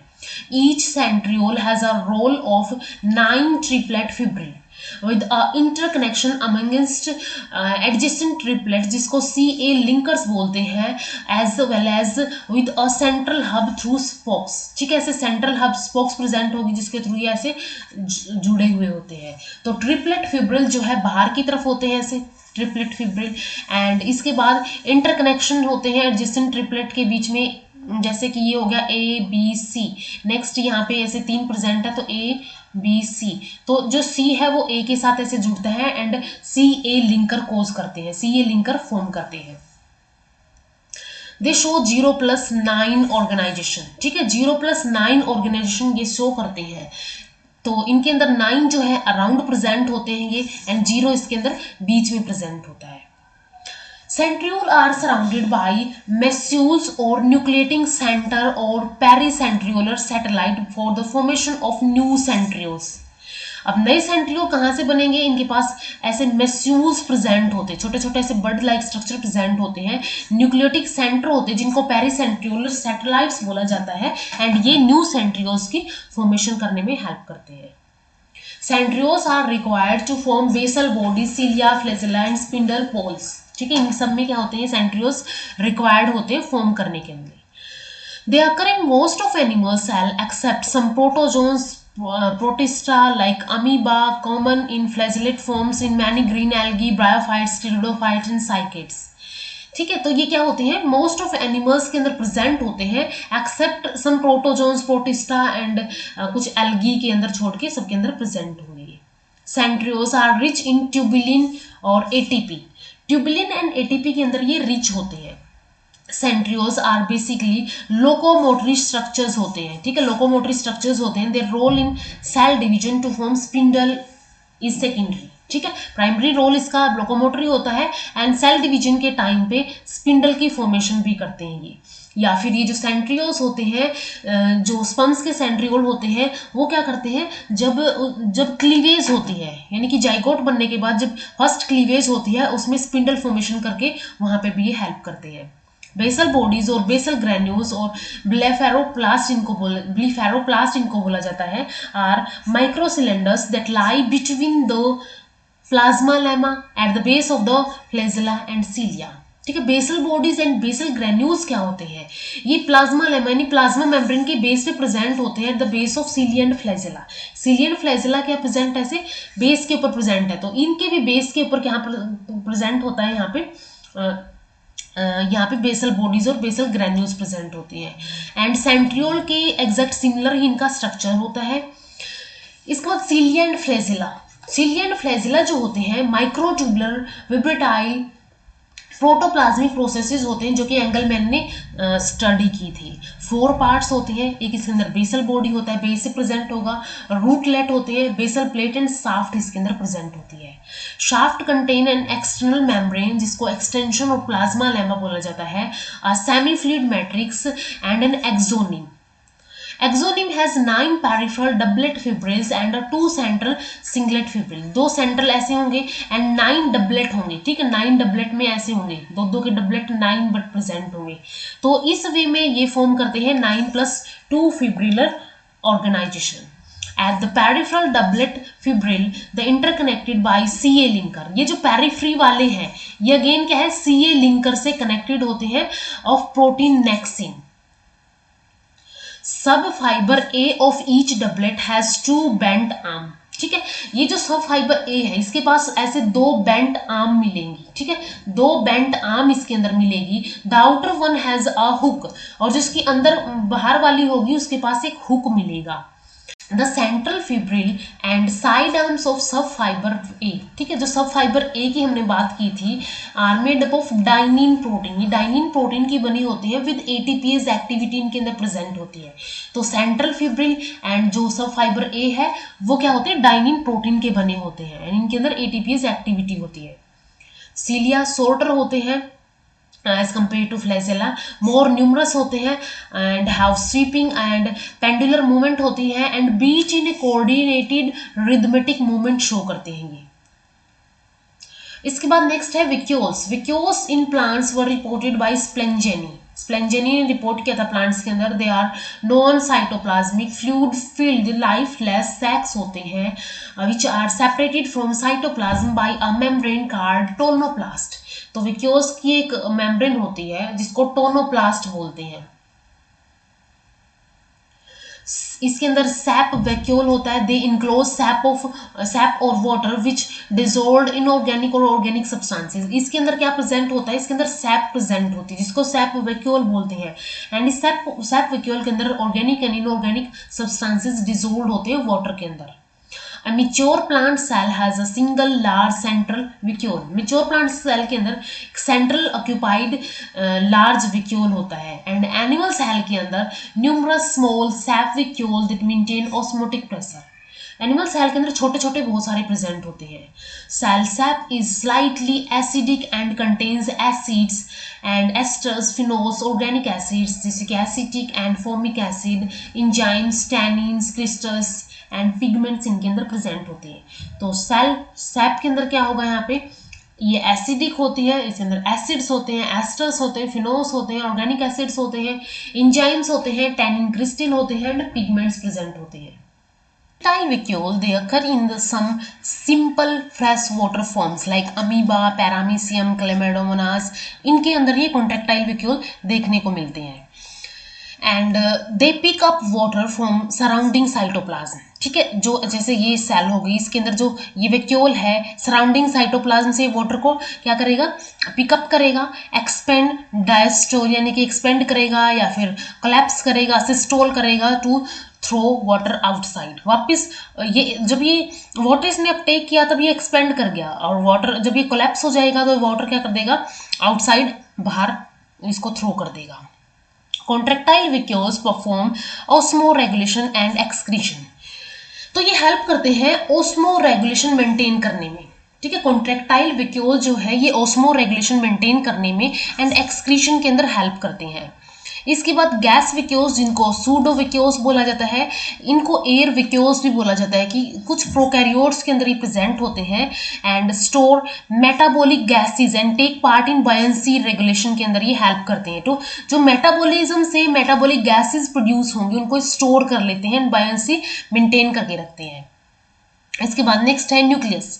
न्यूक्लियस जो है may be uni and multi nucleate हो सकती है कोई भी सेल, जिसके अंदर एक सिंगल न्यूक्लियस होगा वो यूनी न्यूक्लिएट होगी एंड जिसके अंदर बहुत सारे न्यूक्लियस होंगे वो मल्टी न्यूक्लिएट होगी। If a multi nucleated condition arise due to fusion of cell, अब बहुत सारे जो न्यूक्लियस है वो फ्यूज कर गए हैं, ठीक है, फ्यूज कर गए हैं। तो अगर मल्टी न्यूक्लिएटेड कंडीशन अराइज हुई है फ्यूजन ऑफ सेल्स की वजह से, लाइक बहुत सारी सेल्स जो है वो फ्यूज कर गई है वो सेल्स और इनके अंदर क्या है, इनके न्यूक्लियस प्रेजेंट है, इस कंडीशन को बोलते हैं सिनसाइटियम। जैसे कि प्लाज्मोडियम के अंदर होता है, body of slime moulds, young xylem vessels के अंदर and if due to repeated nuclear divisions without cytokinesis. And ये क्या होगा, जैसे कि ये साइटोप्लाज्म हो गया एंड इसके अंदर क्या हुआ, रिपीटेड न्यूक्लियस डिवीजन हो गया, सिर्फ ये न्यूक्लियस ही डिवाइड किया है, तो ये क्या फॉर्म करते हैं, सिनोसिटिक कंडीशन, जैसे कि विचेरिया एंड राइजोपस के अंदर होता है। तो या तो ये हो सकती है फ्यूजन ऑफ सेल्स की वजह से जिसको सिंसिटियम बोला जाता है, या तो ये हो सकती है फ्यूजन डिवीजन ऑफ न्यूक्लियाई की वजह से जिसको रिपीटेड न्यूक्लियर डिवीजन बोलते हैं। एंड इसके अंदर साइटोकाइनेसिस नहीं होती, सिर्फ न्यूक्लियस डिवाइड हो जाते हैं, जो साइटोप्लाज्मा है इसका वो डिवाइड नहीं होता है, इसको सिनोसिटिक कंडीशन बोलते हैं। Nucleus was reported by Robert Brown in 1831 in orchid cell. ठीक है, फर्स्ट टाइम रॉबर्ट ब्राउन ने न्यूक्लियस को रिपोर्ट किया गया था। स्ट्रेसबर्गर 1882 के अंदर प्रूव किया गया था कि nucleus arise from pre existing cell pre existing nucleus by division. ठीक है, इसने प्रूव किया कि न्यूक्लियस जो है प्री एग्जिस्टिंग न्यूक्लियस के डिवीजन से ही बनते हैं, अराइज होते हैं। हर्टविग एंड वैन बेंडिडेन ने क्या किया, showed the role of nucleus in fertilization. ठीक है। न्यूक्लियस का रोल फर्टिलाइजेशन के अंदर होता है, like male and female pronuclei जब फ्यूज करते हैं, मेल का न्यूक्लियस स्पर्म होगी लेके आएगा एंड फीमेल का न्यूक्लियस जो है एग के अंदर ओवम के अंदर प्रेजेंट होगा, तो जब वो फ्यूज करते हैं तो फर्टिलाइजेशन के अंदर हेल्प होती है, यानी फर्टिलाइजेशन करते हैं, देन जाइगोट बनता है। तो हर्टविग ने एंड बेनिडेन ने ये शो किया था कि न्यूक्लियस का रोल फर्टिलाइजेशन के अंदर भी होता है। इसके बाद हैमरिंग 1953 के अंदर by his grafting experiment on Acetabularia, जो कि largest unicellular green marine alga होता है, prove the role of nucleus in heredity growth and morphology. ठीक है, इसने क्या प्रूव किया कि जो न्यूक्लियस है उसका role heredity growth and morphology के अंदर भी होता है। 1/10 of the volume of the cell is occupied by nucleus. In a cell there is a defined nucleocytoplasmic ratio. ठीक है, सेल के अंदर डिफाइंड न्यूक्लियोसाइटोप्लाज्मिक रेशो प्रेजेंट होता है। न्यूक्लियोसाइटोप्लाज्मिक इंडेक्स जिसको बोलते हैं is the volume of nucleus divided by volume of cell minus volume of nucleus. ठीक है, पूरी वॉल्यूम की जो सेल की वॉल्यूम है उसमें से न्यूक्लियस की वॉल्यूम को डिवाइड कर दिया, तो ये क्या आ जाएगा यहाँ पे, और इसके अबाउ हो जाएगा वॉल्यूम ऑफ न्यूक्लियस। तो इस वजह इसके थ्रू न्यूक्लियोसाइटोप्लाज्मिक इंडेक्स काउंट किया जाता है। About 10% of nuclear membrane bear simple और कंपाउंड पोर्स। अब न्यूक्लियर मेम्ब्रेन के अंदर पोर्स प्रेजेंट होते हैं जिनको न्यूक्लियर पोर्स बोलते हैं। न्यूक्लियस के अंदर 80% प्रोटीन, 65% नॉन हिस्टोन एंड जो कि टायरोसिन ट्रिप्टोफैन के अंदर रिच होते हैं। ठीक है, tyrosine and tryptophan amino acids के अंदर ये रिच होते हैं। Acidic and forms enzyme and help in RNA transaction. RNA transaction के अंदर ये हेल्प करते हैं। ठीक है, तो न्यूक्लियस के अंदर 80% प्रोटीन होते हैं एंड इसके अलावा इसके अंदर यहाँ पे एसिडिक फॉर्म होती है एंजाइम की जो कि आरएनए ट्रांसलेशन के अंदर हेल्प करती है। ठीक है, आरएनए ट्रांसलेशन के अंदर ये हेल्प करेंगे। 50% प्रोटीन आर बेसिक। 15% प्रोटीन जो है बेसिक होते हैं एंड हिस्टोन प्रोटीन जिनको हम बोलते हैं इनका मॉलिक्यूलर वेट लो होता है। लाइक इनका मॉलिक्यूलर वेट जो है नॉन हिस्टोन प्रोटीन का मॉलिक्यूलर वेट हाई होता है एंड ये रिच होते हैं लाइसिन एंड आर्जिनिन के अंदर। ठीक है, टायरोसिन एंड ट्रिप्टोफैन के अंदर रिच थे, ये लाइसिन एंड आर्जिनिन के अंदर रिच होते हैं। डीएनए हिस्टोन रेशो जो होता है 1:1 का होता है। Nucleosomes are structural unit of chromatin. ठीक है, न्यूक्लियोसोम्स क्या होते हैं, क्रोमेटिन की स्ट्रक्चरल यूनिट होते हैं। ये टर्म जो है आउटडेट ने दी थी।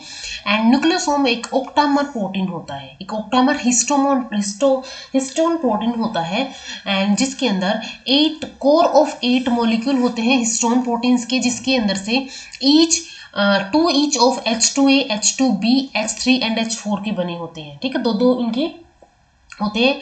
Bounded by 13/4 tons of DNA having about 166 base pair present होते हैं एक न्यूक्लियोसोम के अंदर। ठीक है, एक न्यूक्लियोसोम के अंदर क्या होगा, एक ऑक्टामर होता है हिस्टोन प्रोटीन्स का जिसके अंदर एक कोर प्रेजेंट होती है 8 मॉलिक्यूल्स ऑफ हिस्टोन प्रोटीन जिसके अंदर 2 each of H2A, H2B, H3 and H4 होते हैं जो कि बाउंडेड होते हैं 13/4 टन्स ऑफ डीएनए हेलिक्स के। DNA having about 166 base pair present होते न्यूक्लियोसोम के अंदर। H1 histone doesn't form nucleosome. ठीक है, H1 नहीं फॉर्म करता है न्यूक्लियोसोम को। Size of a chromosome very from 0.5 to 32 micro. ठीक है, इतना साइज इसका वेरी करता है। Minimum number of chromosome n = 2 ये होते हैं हैप्लोपेपस के अंदर। ठीक है, एन यहाँ पे यानी हैप्लोइड सेट है, यहाँ पे 2 होते हैं एंड मैक्सिमम नंबर 2n ये होता है 1262 इन एडल्ट फन जिसको बोला जाता है Ophioglossum in animals. Minimum number is 2 in Ascaris के अंदर and maximum number 2n is 1600 in Aulacantha और रेडियोलैडियंस के अंदर। इसके बाद कुछ क्रोमोसोम्स को बोला जाता है जाइंट क्रोमोसोम जो कि साइज में बड़े होते हैं। इनको जैसे कि सैलिवरी ग्लैंड क्रोमोसोम इसको बोला जाता है। कुछ होते हैं लैम्प ब्रश क्रोमोसोम। ठीक है, इनको लैम्प ब्रश क्रोमोसोम और those chromosomes help in rapid synthesis of protein and nucleolus. इसके बाद ठीक है, जाइंट के अंदर ये आ गया। सिलेवरी क्रोमोसोम हो गया और लेब्रस क्रोमोसोम हो गया। न्यूक्लियोलस जो है साइट ऑफ राइबोसोम सिंथेसिस होती है, and nucleolus was discovered by Fontana in 1781 के अंदर, described by Wagner and named by Bowman. There is at least one nucleolus per haploid set of chromosome in a cell. इसके बाद cell inclusions क्या क्या होते हैं यहाँ पे। सेल इंक्लूजन्स के अंदर इर्गैस्ट्रिक, नेक्स्ट है यहाँ पे deutoplasmic, paraplasmic bodies are non living non cytoplasmic substances in vacuoles और सेल वॉल और cytoplasm of eukaryotic cell also called metaplast और ड्यूटोप्लास्ट भी बोला जाता है। ये 3 टाइप की होती है सेल इंक्लूजन्स, जिसके अंदर सबसे फर्स्ट है reserve food material. It can be starch as in plants, glycogen in animals and fungi, fat और एल्यूरोन ग्रेन, प्रोटीन रिच जो ये होती है found in outermost layer of the endosperm of the cereal grains. And aileron grain is made up of a large part of crystalloid and small part of globoid की बनी होती है। ये crystalloid contains nitrogen as amides, ठीक है। Crystalloid के अंदर क्या प्रेजेंट होते हैं, नाइट्रोजन प्रेजेंट होते हैं एज अमाइड की तरह। Starch is found as grains, simple, compound, concentric और एसेंट्रिक, ठीक है। स्टार्च जो है ग्रेन्स एज ग्रेन्स होते हैं, ये सिंपल भी हो सकते हैं, कंपाउंड और ऐसे कंसेंट्रिक भी हो सकते हैं, या फिर ये एसेंट्रिक हो सकते हैं। इसके बाद एक्सक्रीटरी प्रोडक्ट जो है वेस्ट एंड प्रोडक्ट होते हैं यूजलेस टू प्लांट, ठीक है। यूजलेस होते हैं ये प्लांट्स के लिए। They get accumulated in bark, old leaves, vacuoles, flowers के अंदर ये एक्यूमुलेट हो जाते हैं, जैसे कि एल्कलॉइड्स हो गए, गम्स, ऑर्गेनिक एसिड्स हो गए, काउ मिल्क हो गया, लेटेक्स फ्रॉम काउ ट्री हो गया, या फिर मिनरल क्रिस्टल्स हो गए। तो ये सारे क्या होते हैं, वेस्ट एक्सक्रीटरी प्रोडक्ट्स होते हैं प्लांट के लिए। मिनरल क्रिस्टल्स के अंदर जैसे कि calcium carbonate crystals occurring as a mass of crystals in cellulose wall के अंदर होती है to form bunch of grapes called cystolith, form करते हैं, जैसे कि बनियन लीफ सेल्स के अंदर ये फॉर्म किए जाते हैं। तो ये जो इसके बाद इन मोमोरिडिका क्रिस्टोलिथ जो है, सिस्टोलिथ जो है, cystolith is double and in Justicia it is worm like, ठीक है। जिस्टिक्सिया के अंदर ये वॉर्म लाइक होगी। Crystals of calcium oxalate are very common called raphides, इनको बोला जाता है। नीडल लाइक जैसे कि लैम्ना पिस्टिया के अंदर होते हैं। स्टार लाइक जैसे कि स्फेरॉइड्स और ड्रूसिस के अंदर होते हैं।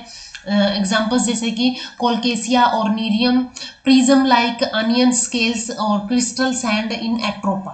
तो इस टाइप के अलग अलग कैल्शियम ऑक्सालेट के क्रिस्टल्स प्रेजेंट हो सकते हैं। Cell with raphides is called idioblast, ठीक है, इसको इडियोब्लास्ट बोला जाता है।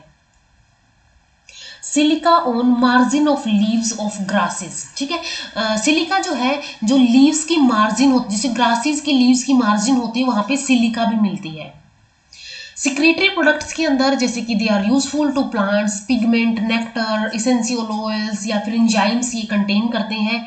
Essential oils are ethereal oils used in perfumery, ठीक है, परफ्यूमरी के अंदर यूज किए जाते हैं। इसके बाद नेक्स्ट है साइटोस्केलेटल स्ट्रक्चर्स। साइटोस्केलेटल स्ट्रक्चर्स के अंदर दे आर फाइब्रस और fine tubular structures which form the supportive structures of the cell, ठीक है। ये क्या करते हैं, सपोर्टिव स्ट्रक्चर्स सेल के फॉर्म करते हैं। 3 टाइप के होते हैं, microtubule, microfilaments and intermediate filament. Microtubule जो है ये रॉबर्टिस ने और फ्रेंचाई ने 1953 के अंदर डिस्कवर किया था। एंड जो टर्म है माइक्रोट्यूब्यूल टर्म है, ये 1963 के अंदर स्लोटरबैक ने डिस्कवर की थी। अनब्रांच्ड होलो नॉन कॉन्ट्रैक्टाइल ट्यूब्यूल होते हैं, डिफाइंड लेंथ के होते हैं, 50 नैनोमीटर के इन थिकनेस होते हैं, with 15 nanometer core and formed of 13 helically arranged protofilament, and जिसके अंदर A and B tubulin protein होते हैं, ठीक है। इसके अंदर ये 13 हेलिकली अरेंज्ड होते हैं प्रोटोफिलामेंट, एंड इसके अंदर ए एंड बी ट्यूबुलिन ऐसे प्रेजेंट होते हैं प्रोटीन्स के। Microtubules grow from nucleating centre, and ये जो माइक्रोट्यूब्यूल्स है ये न्यूक्लिएटिंग सेंटर से ग्रो करते हैं। Microtubules are basic structures of spindle apparatus, centrioles, basal body, cilia and flagella, and responsible for cell motility and maintenance of shape. ये इसका function होता है। Their tips can grow and shorten quickly, ठीक है, इनकी जो टिप्स होती है वो शॉर्ट भी कर सकती है, ग्रो भी कर सकती है, ग्रोइंग एंड शॉर्टिंग एंड इनके ऊपर प्रेजेंट होते हैं। GTP, calcium ions, magnesium ions and calmodulin bound protein are required for assembly। जैसे कि बहुत सारे ऐसे ट्यूबलिन प्रोटीन होंगे, ठीक है, वो एक ऐसे प्रोटोफिलामेंट के अंदर असेंबल होंगे, तो इस असेंबलिंग के लिए GTP, calcium ions, magnesium ion and calmodulin bound protein जो है रिक्वायर्ड होते हैं इनकी असेंबली के लिए। कोल्चिसाइन प्रिवेंट्स इट एंड जो इनके इस असेंबली को प्रिवेंट करता है, डिसअसेंबल करने का काम आता है, इसके अंदर कोल्चिसाइन होता है। Microtubules are basic structures of spindle apparatus, ठीक है, इस बेसिक स्ट्रक्चर होता है स्पिंडल अपरेटस का, सेंट्रियोल्स का, बेसल बॉडीज का, सिलिया एंड फ्लैजेला का। They are also present in cellular structures like sensory hairs, nerve processes and sperm tail के अंदर भी ये प्रेजेंट होते हैं। Microtubules present in cytoplasm provide shape and polarity to cell, ठीक है, ये क्या करते हैं, शेप प्रोवाइड करवाते हैं, जो है सेल को पोलैरिटी प्रोवाइड करवाते हैं ये। Microtubules are absent in prokaryotes, prokaryotes के अंदर एब्सेंट होते हैं, एक्सेप्ट एनाबीना के अंदर प्रेजेंट होते हैं, अमीबा एंड स्लाइम मोड्स के अंदर भी एब्सेंट होते हैं। इसके बाद microfilaments are cylindrical solid contractile rods होते हैं, और filaments of actin and myosin, जैसे कि वो माइक्रोट्यूब्यूल्स जो है tubulin A and B tubulin protein के बने होते हैं, ये एक्टिन एंड मायोसिन प्रोटीन के बने होते हैं, जिसका डायमीटर होता है 6 to 10 nanometer. Microfilament can form hexagonal bundles, take part in cytoplasmic streaming, membrane undulations, cleavage, contraction of muscles, movement of microvilli to absorb food and endocytosis, तो ये इसके फंक्शंस होते हैं, इसके अंदर ये हेल्प करता है microfilaments. And lastly, the intermediate filaments are intermediate in size, having a diameter of 10 to 15 nanometer and composed of non-contractile proteins, ये non-contractile protein के बने होते हैं। एंड ये फिलामेंट जो है 4 टाइप के होते हैं, keratin filament, neurofibrils, glial filaments and heterogeneous filaments, जैसे कि desmin filament, vimentin filaments and synemin filaments, तो ये होते हैं heterogeneous filament. They provide rigidity to cell, maintain the cell structure, ठीक है, एक तो ये रिजिडिटी प्रोवाइड करेगा, ये सेल स्ट्रक्चर को भी मेंटेन करके रखेगा, तो ये होता है इंटरमीडिएट फिलामेंट। नेक्स्ट वीडियो में डिस्कस करेंगे सेल सेल इंटरेक्शंस, यानी जंक्शंस कैसे कैसे होते हैं, सेल डिवीजन कैसे होती है, इसके अलावा और जो सेल बायोलॉजी के टॉपिक्स बच गए हैं वो हम नेक्स्ट वीडियो के अंदर डिस्कस करेंगे। तो इस वीडियो में इतना ही। अगर वीडियो बेनिफिशियल लगा हो, हेल्प हो सकती है इससे, इसमें कुछ पॉइंट्स है, कुछ अलग अलग साइंटिस्ट के नाम है जिनके ऊपर क्वेश्चंस पूछे जा सकते हैं, तो अपने फ्रेंड्स के साथ शेयर कीजिए और चैनल को सब्सक्राइब कर लीजिए। Thank you so much.